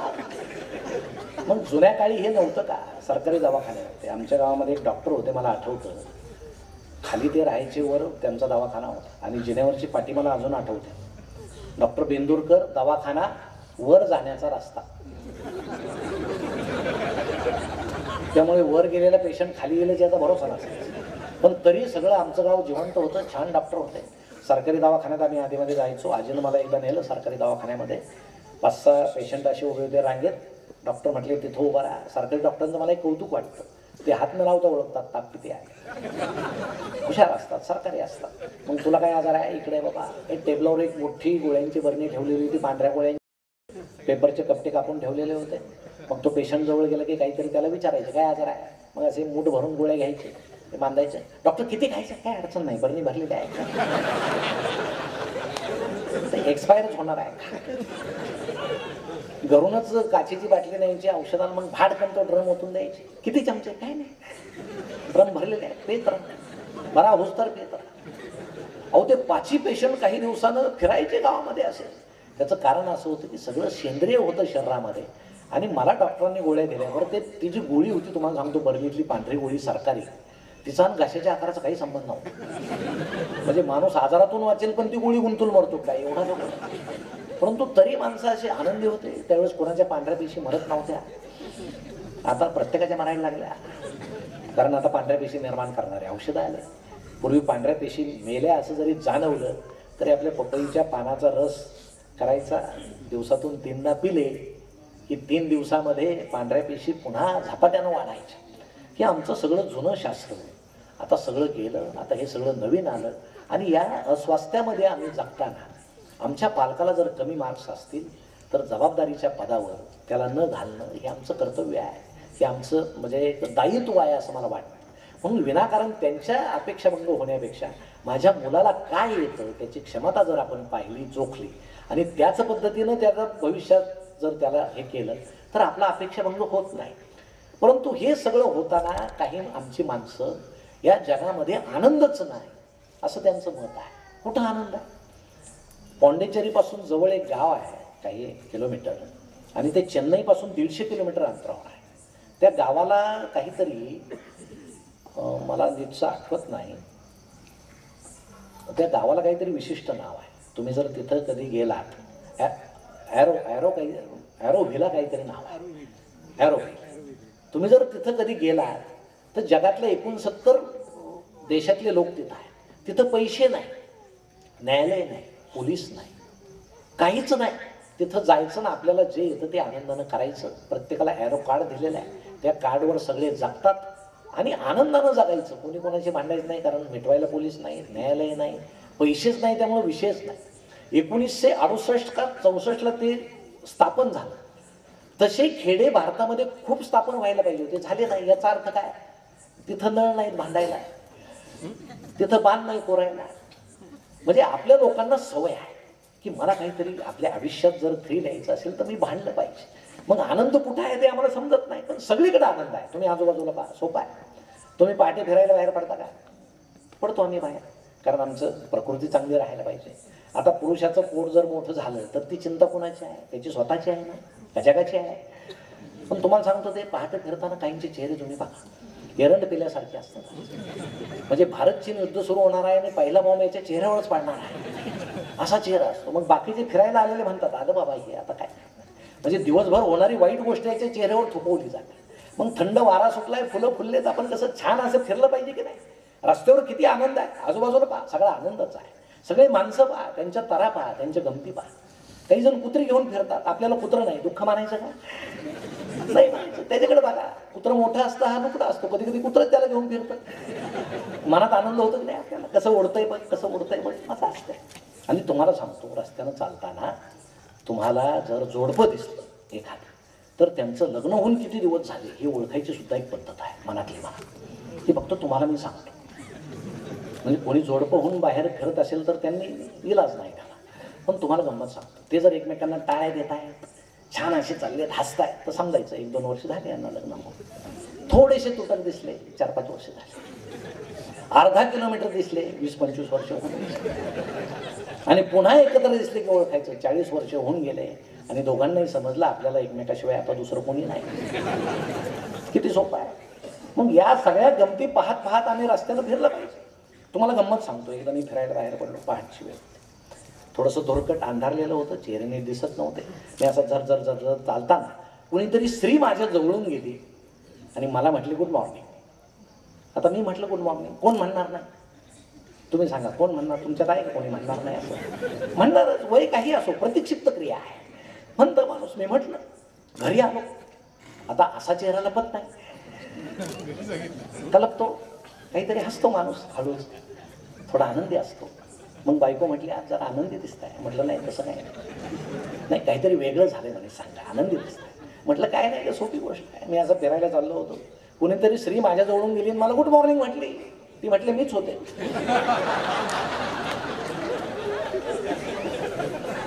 तुम्हाला सांगतो लगेच चेहरा पडला.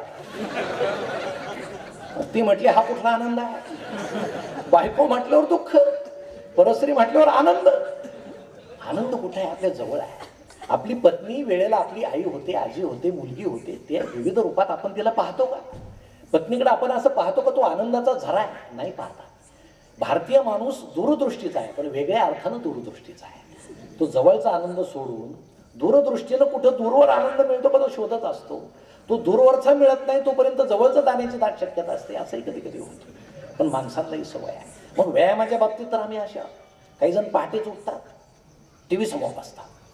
आता ते चॅनल येतात ना काही असं, ते रामदेव बाबा येतात पहाटेच. आता रामदेव बाबा पहाटेच उठतात कारण ते रात्री लवकर झोपतात. त्यांना काही दुसरं काही काम नाही म्हणून ते झोपतात पटकन. ते पहाटे उठतात. मग ते आल्याबरोबर असे बसतात आपल्या समोर की बैठो बघतो की भारतातले कित्येक लोक त्यांच्या समोर बसतात की लगेच बाबा काय करतात, पोट घर घर घर घर घर घर फिरवतो. आता आपलं फिरतं का? पण तरी आपण पोटाकडे बघून फिरतोय स्वतःच.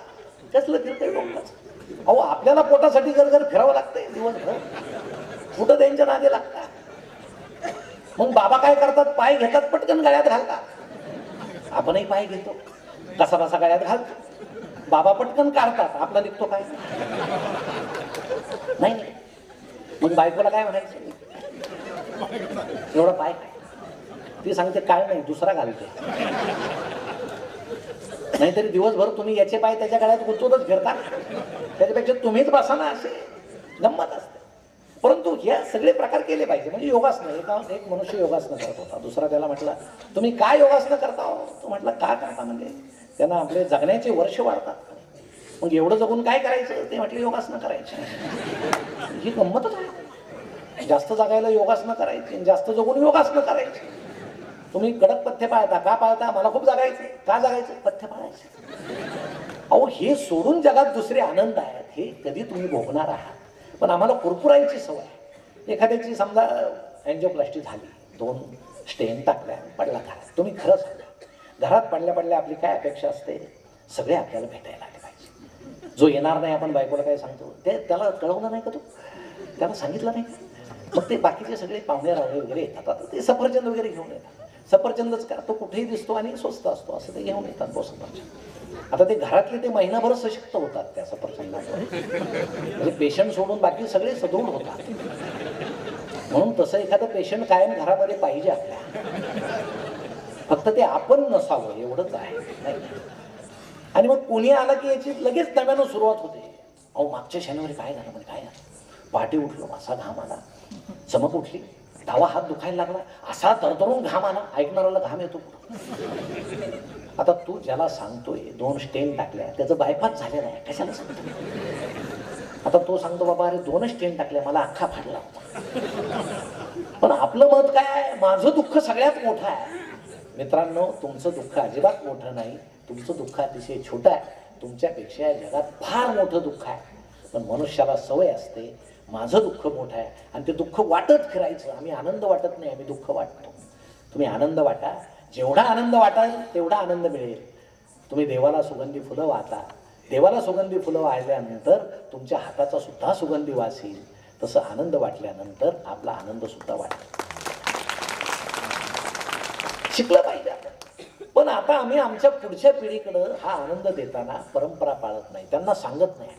आमच्या स्त्रिया नवीन मुलींना सांगत नाही, कॉलेजला जाणाऱ्या मुलींना उपवास धरायचा. कसला उपवास आहे, त्या म्हणतील दत्ताचा आहे, याचा आहे, त्याचा आहे. उपवास कशी सुरू झाले तुम्ही सांगा. त्या पूर्वी खायला सुद्धा नव्हतं, सगळे पुरुष जेवल्यानंतर आमची स्त्री जेवायची संध्याकाळी, आणि ज्यावेळेस टोपल्यात काही नसायचं त्यावेळेस ते सांगायचे आज मला उपवास आहे. अन्न नसायचं, त्यातून हे उपवास निर्माण झाले, आम्ही त्याला धार्मिकता दिली. हे मग अंतरपाठ का धरतात? आता माझ्या वेळेसही धरला होता तुमच्या, आम्ही काही विचार करत नाही, कारण तो आनंदाचा दिवस असतो. तो दिवस म्हणजे तो विचारायचा दिवस नसतो. मी आजोबांना विचारलं की अंतरपाठ का धरता तो, तर ते म्हटले पूर्वीच्या काळी काय असतं, फोटो वगैरे नव्हते, याचे कॅमेरे वगैरे नव्हते. मग वडील घरी येऊन सांगायचे मुलीला, तुझं लग्न अमुक गावातल्या मुलाशी जमलं. मुलगा पाहिलेला नाही, काळा गोरा कसा काही पाहिलेला नाही, उंच मोठा. तिनं हो म्हणायचं, कारण तो दबाव होता, कौटुंबिक दबाव होता, सामाजिक दबाव होता, नैतिक दबाव होता. तिनं हो म्हणायचं. तसंच मुलाला सांगायचं, अमुक गावातल्या मुलीशी तुझं लग्न जमलं. त्यानं विचारायचं नाही काळी आहे का गोरी आहे, उंच आहे बुटकी काय नाही, हो बाबा हो. आणि मग दोघं लग्नाला यायचे, ते मुंडावळ वगैरे बांधायचे. बाकीचं वराड खूप हुशार होतं, दोघांना भेटू देत नव्हतं. आणि मग लग्नाला उभं राहिले होते अंतरपाठवाले, असे ताणून ते धोतर धरायचे अंतरपाठ. ते फार दुष्ट माणसं होते, ते पाहूनच देत नव्हते, असे ताणून धरायचे. मग शेवटचं मंगलाष्टक झाल्याबरोबर ते अंतरपाठ खाली व्हायचा, आणि मग हार घालताना हे एकमेकांना पाहायचे. मग तो म्हणायचा अरे तू एक आहे, ती म्हणायची अरे तू काय, चला पदरी पडलं पवित्र झालं. इलाज नव्हता, सोय नव्हती. अजूनही आमचे जुने लोक सांगतील लग्न झाल्यावर मी हिचा चेहरा पाहिला, आजीचा. आजी सांगेल लग्न झाल्यावर मी आजोबाचा चेहरा पाहिला, ते दिवस होते. पण आता काय होतं, लग्न जमल्याबरोबर कोण येतात तुमच्याकडे पहिल्यांदा? व्हिडिओवाले येतात. दोघांना सांगतात तुम्ही असे हिरो हिरोईन सारखे दिसतात, चला निसर्गात जा. मग दूर कुठेतरी महाबळेश्वर, हिरवे डोंगर वगैरे, मग हे सूचना देतात तसं हे करतात. गावतामध्ये लोळा की हिरवे गावतात, काही विचारायचं नाही. लग्न म्हणजे आनंदाचा दिवस आहे, त्याच्या स्वाधीन व्हायचं. कोल्ड्रिंकची बाटली आणली, त्यात 2 नळ्या घाला, ओढा. त्या दिवशी सगळ्या बाटल्या संपलेल्या असतात, एकच बाटली शिल्लक असते. मग ते ओढायचं, मग याला व्हिडिओ काढायचा. कधी कधी ती फुंकते, हे ओढतं, असं होतं. स्त्रिया फार चतुर असतात, त्याच वेळेस ओळखतात बावळट आहे काय, अडचण नाही. मी एवढं फुंकते तरी हा ओढतोय. आणि मग ते सगळं प्री वेडिंग मंडपामध्ये एका कोपऱ्यामध्ये असं लावायचं. मला वाटतं आता ते सेन्सॉर करायची गरज आहे. ते ABCD असं त्याला सर्टिफिकेट देण्याची गरज आहे. इतकं त्यानं उल्लंघन चालवलंय. हिंदू संस्कृतीमध्ये ते बसत नाही. फक्त आम्ही तरुण मुला मुलींसाठी ते करतो. इकडं प्री वेडिंग सुरू आणि इकडं अंतरपाठवाले तरुण अंतरपाठ धरताय. कशाला धरतो बाबा? महिना झाला बोंबलत फिरताय, कशाला? मग काहीतरी एक बंद करा ना. ते अंतरपाठ तरी बंद करा, नाही तर प्री वेडिंग तरी बंद करा. काय बंद केलं पाहिजे? प्री वेडिंग बंद केलं पाहिजे. कारण हिंदू संस्कृतीमध्ये हे बसत नाही, या गोष्टी बसत नाही. किती लोक येतात, छान येतात. आता कुणाच्या आशीर्वादाने किती भलं होतं हा विषय वेगळा आहे. त्यातले अनेक जण घरून भांडूनच आलेले असतात, त्यांनाच प्रपंच टिकवायची अडचण असते, पण ते येतात. आणि खूप धावपळ करतात. 12-44 लग्न आहे, जाऊ द्या जाऊ द्या, काही जाऊ नको, निवांत जा, त्यांना भेट. तुझा आशीर्वाद त्यांना पाहिजेच असं काही नाही. तुझ्या आशीर्वादाने त्यांचं काही होईल असं काही नाही. एखाद्या दिवस घटस्फोट होण्याची शक्यता आहे. निवांत विनाकारण धावपळ करत जाऊन अपघात करून घेऊ नको. पण नाही नाही, 12 माझ्याशिवाय काहीच आमचं.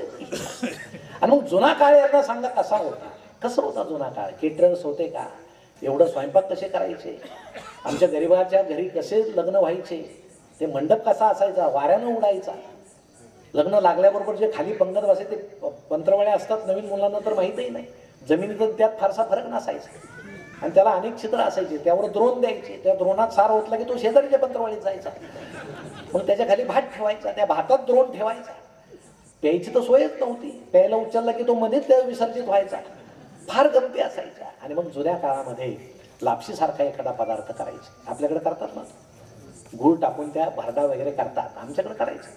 आणि मग तो आदल्या दिवशी करून असा कोपऱ्यामध्ये ठेवायचा. तुम्हाला गंमत सांगतो. आणि मग दुसऱ्या दिवशी अशी पंगत बसली की गावातले सगळे वाढायचे घमेल्यानं वगैरे असे छान. आणि मग त्या पंक्तीमध्ये एक म्हातारबुवा फिरायचे. शेवटची पंगत मोठी बसली की ते धावत जायचे त्या खोलीमध्ये आणि त्या बाबांना म्हणायचे, किती लापशी उरली? पंगत फार मोठी बसली. तो म्हणायचा, अरे थोडीच उरली. अरे मग आता पुरणार नाही पंक्तीला.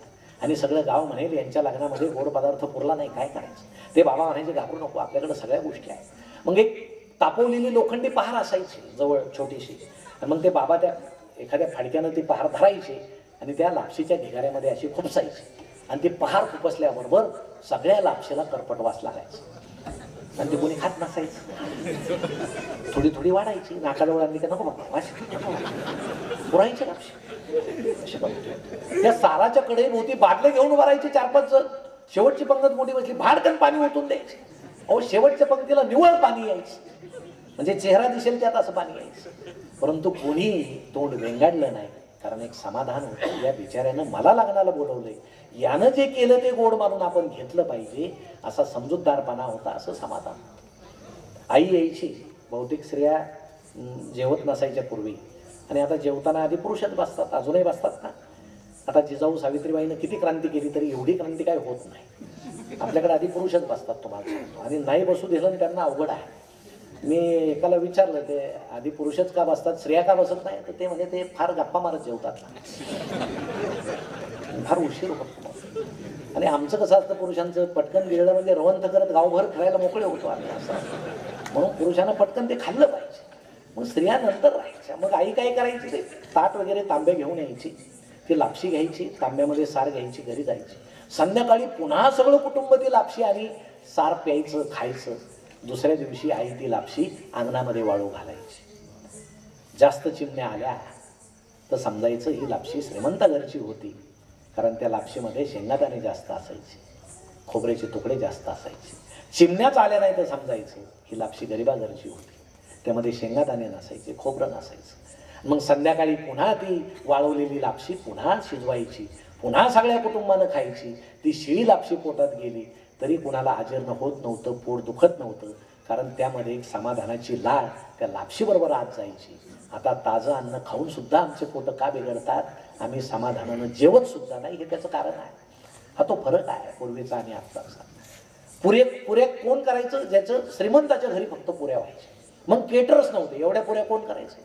मी आमच्या भागातली पद्धत सांगतो. आमच्या गावातल्या सगळ्या आजीबाई त्या कडेभोवती बसायच्या, पुऱ्या करायच्या, आणि तरुण स्त्रिया त्या पीठ मळायच्या आणि उंडा द्यायच्या आजीजवळ. तिनं गुडघावर केलेला, मग आजी ते उंडा गुडघ्यावर ठेवायची, थापकन थाप मारायची आणि कढईच्या पुऱ्यात फेकायची. त्याला गुडघापुरी म्हणायची, गुडघापुरी. सगळ्या पंक्तीला माहीत असायचं गुडघ्यावर केलेली पुरी आहे, कोणीही तोंड वेंगाडलं नाही. हा एखादी मोठी पुरी दिसली तर दुसरा एखादा म्हणायचा हौसाबाईची दिसते, जरा मोठी चालली, गंमत असायची. किती गंमत. आता सगळं भाडोत्री आहे, आता समाधान नाही.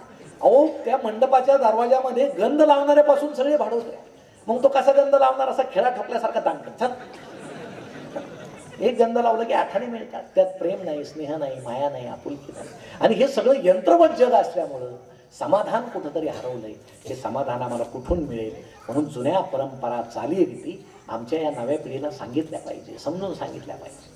मोदी साहेब ज्यावेळेस परदेशामध्ये गेले कोरोनाच्या काळामध्ये, त्यावेळेस त्यांना तिथल्या अध्यक्षांनी सांगितलं, तुमचे लोक किती हुशार आहेत भारतातले.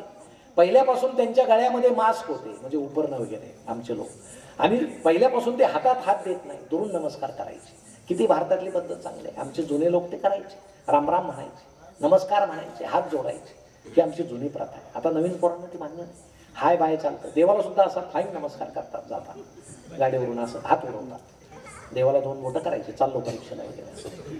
पण आमचे जुने लोक असं दुरून नमस्कार का करायचे, मला शंका आहे. काही पाश्चिमात्य देशात पाय नमस्कार करण्याची पद्धती. माणूस माणसाला भेटला की नाकाला नाक लावतात, गालाला गाल घालतात, खांद्याला खांदा लावतात. आमच्या जुन्या पिढीला माहीत होतं आमची नवी पिढी काय लायकीची आहे. तुम्हाला सांगतो, पाश्चिमात्यासारखी एखादी पद्धत जर आपल्या देशात असती ना, काही माणसं घरीच गेली नसते. दिवसभर ते रस्त्यानं नमस्कार करतच फिरले असते. माणूस माणसाला भेटलं की लाव नाकाला घाल, गालाल घाल. आपली जमातच फार विचित्र, अशी वाहवत चालली की वाहवतच जाते. असा प्रवाह पतित आमचा समाज आहे. विचार करत नाही, नुसता वाहत राहतो, नुसता वाहत राहतो. आणि हे वाहण्याबरोबरच आमची चिंता खरी काय, की आमची मुलं बिघडले. आम्ही विचारतो, आम्ही सांगतो, आमची मुलं बिघडली. मुलावर काय संस्कार करतात तुम्ही? संस्कार आधी कुटुंबात होतात, नंतर शाळेत होतात. कुटुंबामध्ये आईनं संस्कार करावे, जसं जिजाऊंनी छत्रपतींवर केले. आईवरती फार मोठी जबाबदारी. आता जिजाऊ ज्यावेळेस संस्कार करायचे त्यावेळेस सगळे शहाजी दौऱ्यावरच असायचे, मोहिमेवर. हे सुद्धा मोहिमेवरच असतात. कुठं असतात विचारू नका, पण असतात. सगळी जबाबदारी जिजाऊवर आहे. परंतु आता काय होतं, तुमची चूक नाही. 7 वाजले की आम्ही टीव्ही समोर बसतो. आता आज तुम्ही सगळ्या आमच्या ताई व्याख्यानाला आल्या, तुमचं अभिनंदन केलं पाहिजे. पण महाराष्ट्रात फार विचित्र प्रकार आहे. काही ठिकाणी व्याख्यानाला आमच्या भगिनीच येत नाही, कारण 7ला सिरियल सुरू होतात 9 वाजेपर्यंत. कुणी कुणाशी बोलायचं नाही. टीव्हीतले पात्र बोलतात, आम्ही ऐकतो. वडील येतात, शेजारी बसतात. मुलगा येतो, शेजारी बसते. मुलगी येते, शेजारी बसते. आई 8, 8:15ला सगळं जेवण सुद्धा टीव्ही समोर आणते. का? सिरियल चुकायला नको, काही भाग चुकायला नको. सगळ्यांना वाढलं जातं. जेवण सुरू होतं आणि 8:15ला नेमका अक्षय कुमार येतो. जाहिरात सुरू होते. काय घेऊन येतो? आरती घेऊन येतो. कशाला? ते भांडत व्हायला. मग ते भांडत होण्याचं प्रॅक्टिकल सुरू होतं. ते कसं त्या शौचकुपात टाकायचं, मग खसखसा घासायचं. माणसं जेवताना पाहतात, नुसते पाहत नाही, चर्चा होते. आई बाबांना म्हणते, त्यानं फार स्वच्छ निघतं, उद्या घेऊन या, थोडी भाजी वाढू का तुम्हाला? काय होत असेल बाबांचं? त्यामुळे बहुतेक पुरुष बाहेरूनच जेवून येतात. त्याचं हे कारण आहे. घरामध्ये असं नको ते पाहावं लागतं. त्या सगळ्या गोष्टी. मग पोरगं बिघडलं, तुम्ही मला सांगा, छत्रपतींच्या शिवजयंतीला तुम्ही लाखो रुपये खर्च करता, डीजे लावता. डॉक्टर बाबासाहेब आंबेडकरांच्या महामानवाच्या जयंतीला, पुण्यतिथीला तुम्ही लाखो रुपये खर्च करता. मला खरं सांगा, त्यांची पुस्तकं आपल्या घरात आहेत का? नाही. आज अशी परिस्थिती आहे, 4 माणसं असतील घरात तर 8 मोबाईल आहेत. भिंतीवर 2 लाख रुपयाचा टीव्ही आहे, पण घरामध्ये साधं 50 रुपयाचं पुस्तक सुद्धा नाही. या घराला फक्त सुशिक्षित म्हणता येईल, सुसंस्कृत म्हणता येणार नाहीच म्हणता येणार. पुस्तकं ठेवा घरात, काय अडचण आहे वाचायला. अहो, आमच्या मुलाला जर वाटलं पुस्तक वाचावं, पंचतंत्र वाचावं, त्याला दिसलं तर पाहिजे ना पुस्तक. सोफ्यावर बाबांचा मोबाईल आहे, किचन ओट्यावर आईचा मोबाईल आहे, बेडवर ताईचा मोबाईल आहे. तो काय करणार? गेमच खेळणार ना. त्याला जर पुस्तकच दिसत नसतील, तो वाचल कसं? म्हणून आता पालकांनी घरामध्ये पुस्तकं ठेवा. तुम्ही नका वाचू, आता वय गेलं आपलं. त्यांना तरी संस्कार करा त्यांच्यावर वाचण्याचे. आम्ही नाही ते करत. काय अडचण आहे पुस्तकं ठेवायला? तुम्ही वकिलांच्या चेंबरमध्ये जाता, किती पुस्तकं असतात? ते काय सगळे त्यांनी वाचलेले असतात का? पण ते पाहून आरोपीला काय वाटतं? माणूस हुशार आहे, आपल्याला जामीन मिळण्याची दाट शक्यता आहे. मिळतो की नाही पुढचा विषय आहे. पण असे तरी पुस्तकं घरात ठेवा. येणारे माणसं म्हणतील हुशार आहे, नसे नका. पण निदान आपला मुलगा वर चढेल, एखादं पुस्तक घेईल, वाचत बसेल. पण आपल्याला का नाही, हा फार मोठा प्रश्न आहे. आम्ही नाही वाचत. अहो, शिक्षक सुद्धा वाचत नाहीत. आता आमचे काही प्राध्यापक मित्र प्राचार्य इथं असतील, वाईट वाटून घेऊ नका. आमच्या लायब्ररी सुद्धा आता सुन्न आहे. पुस्तकं वाटतात. प्राथमिक पासून सिनियर पर्यंत फारसं कोणी वाचत नाही, कारण आम्हाला काम आहे. अपवाद एखादा असेल. ज्यावेळेस 2 शिक्षक एका शिक्षकाच्या घरी गेले, भिंतीवर साने गुरुजींचा फोटो होता. एक शिक्षक त्या फोटोकडे असं पाहत होते. मग ते घरातले शिक्षक म्हटले, काय पाहताय? ते म्हटले, वडील कधी गेले? ते म्हटले, वडील नाही, साने गुरुजी आहे. असं का? वाचलं पाहिजे. अहो, आमच्या मुलांना मराठी येत नाही याचं कौतुक वाटतंय काही पालकांना.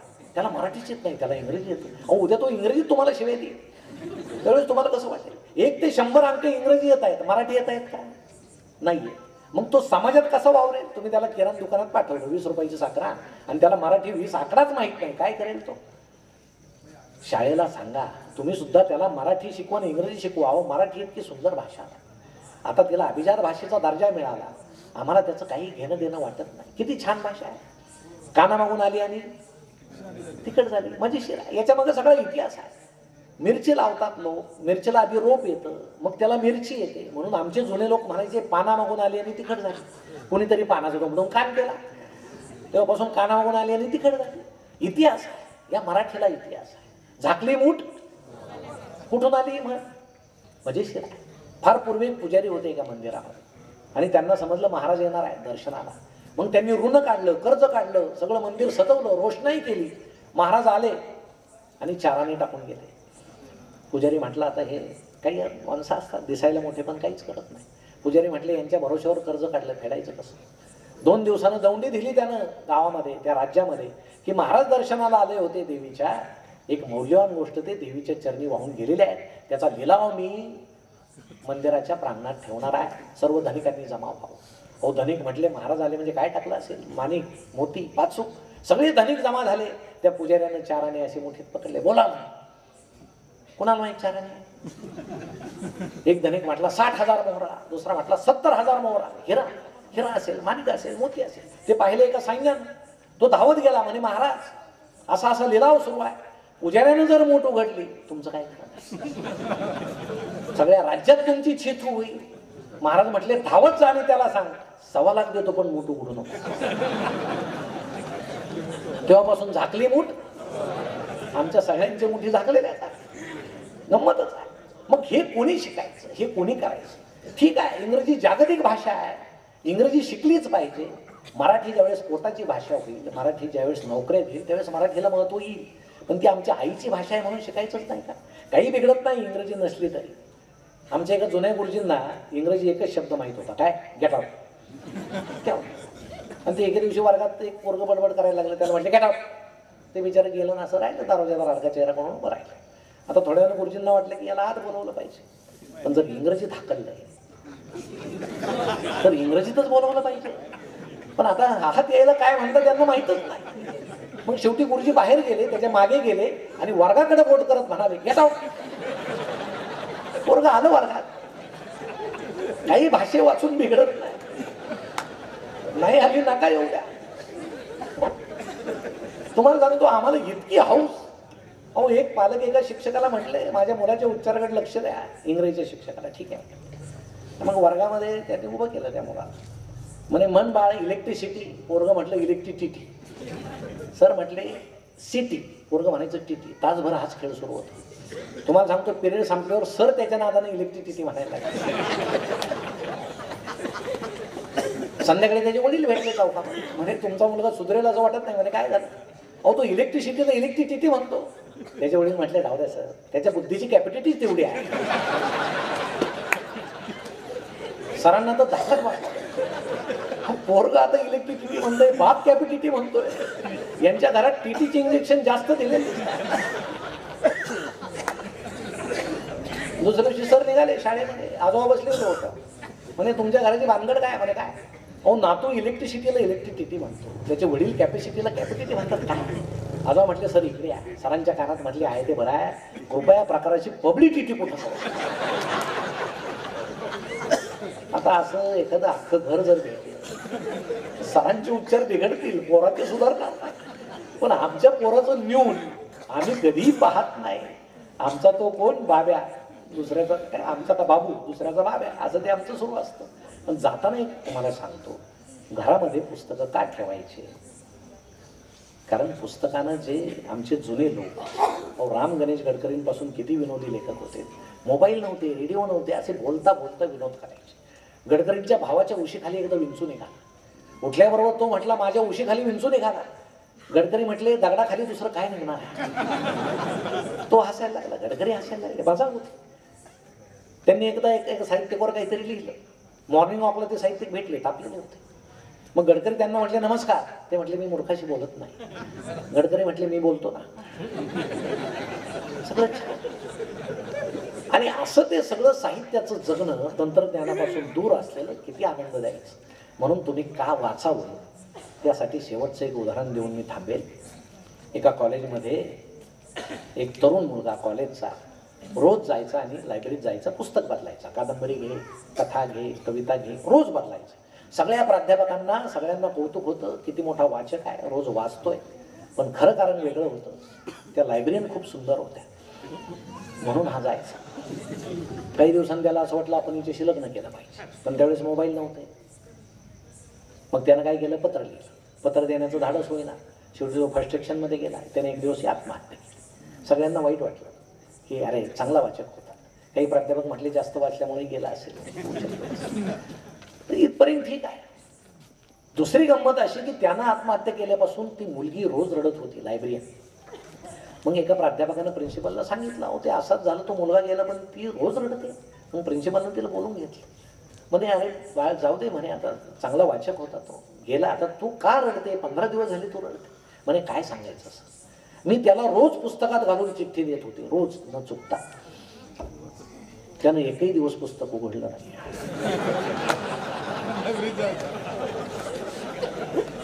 उघडलं असतं तर वाचलं असतं की नाही. मला वाटतं तेव्हापासून ती म्हण आली असावी, वाचाल तर वाचा.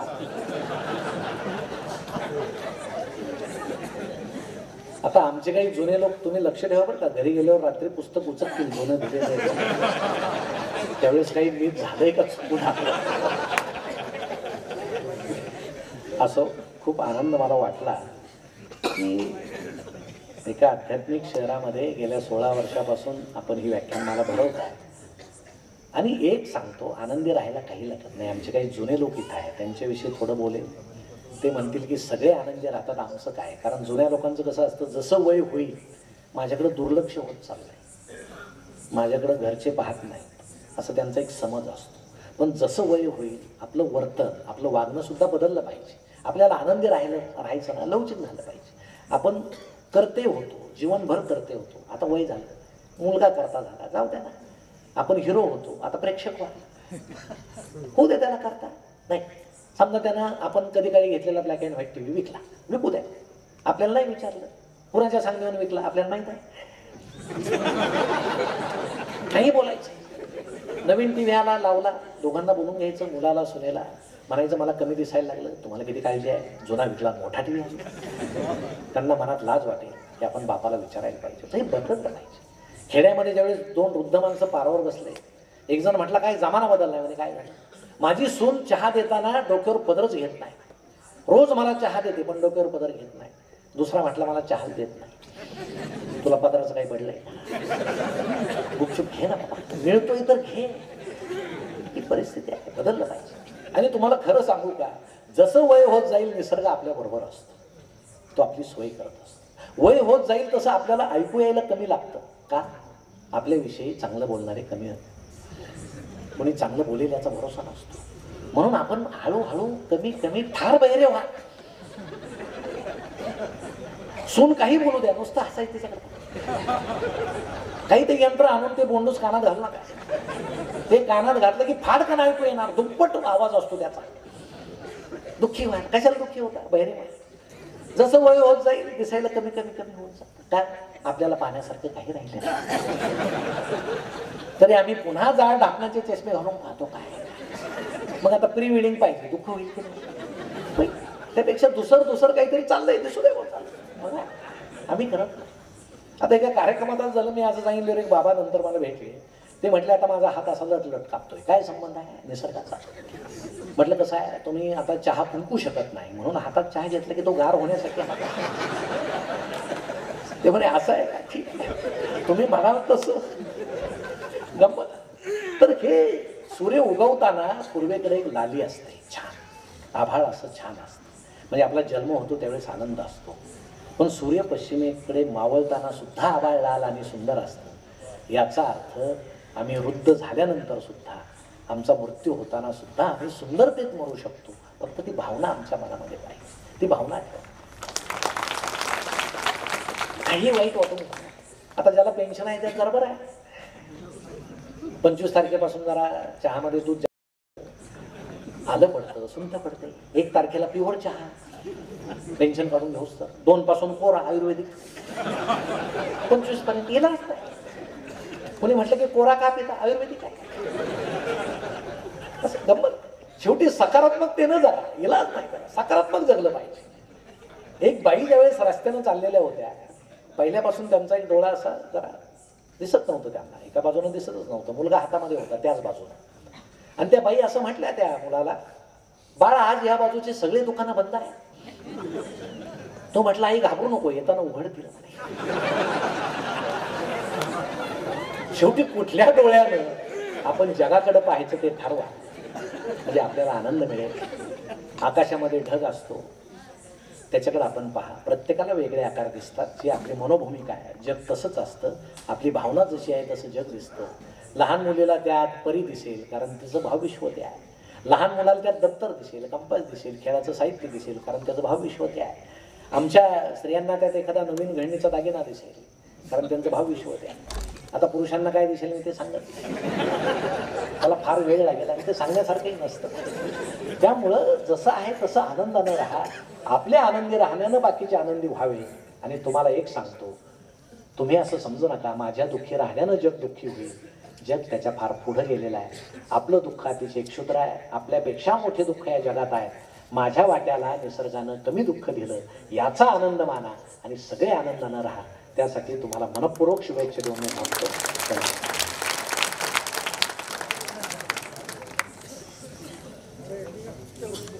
आनंदराव गरुड स्मृती व्याख्यानमाला वर्ष सोडावे यातलं पहिलं पुष्प गुंफण्यासाठी अहिल्यानगर येथून माननीय डॉक्टर संजयजी कळमकर सर आपल्या विनंतीला मान देऊन आलेत. मी संयोजन समितीच्या वतीने त्यांचं हार्दिक असं आभार व्यक्त करतो. त्यानंतर त्यांच्या विषय होता जगण्यातील आनंदाच्या वाटा, कालाये तस्मै नमः हा मंत्र सरांनी आपल्याला दिला. त्याच्यानंतर या व्याख्यानमाला संयोजन समितीच्या अध्यक्ष काकासाहेब सागरमलजी जैन यांचेही मी आभार व्यक्त करतो. उद्घाटक दादा सोयू पाटील, सहसचिव शेंदुर्णी एज्युकेशनल सोसायटी यांचेही मी आभार मानतो. शेंदुर्णी शिक्षण संस्थेचे चेअरमन आदरणीय दादासाहेब संजयरावजी गरुड यांचे मी आभार मानतो. माननीय डॉक्टर प्राचार्य LP देशमुख, प्राचार्य नूतन मराठा कॉलेज यांचेही आभार मी व्यक्त करतो. माननीय आगरचंद्र जैन यांचाही आभार व्यक्त करतो. सर्व पत्रकार बंधू, प्राध्यापक सुनील गरुड, SP उदार सर, माजी मुख्याध्यापक यांचंही मी सर्व संयोजन समितीच्या वतीने आभार मानतो. आणि तुम्हा सर्व रसिक श्रोत्यांनी भरभरून दाद दिली, तुमचं सुद्धा पुनश्च आभार व्यक्त करतो. या बातमी इथेच थांबूया. ताज्या अपडेट्ससाठी www.jbnmaharashtra.com या आमच्या वेबसाईटला लॉग इन करा. तसेच यूट्यूबवरील आमचे व्हिडिओ पाहायला विसरू नका आणि गुगल प्ले स्टोअरवरील JBN न्यूज ॲप डाउनलोड करून JBN Maharashtra news channel live पहा. नमस्कार.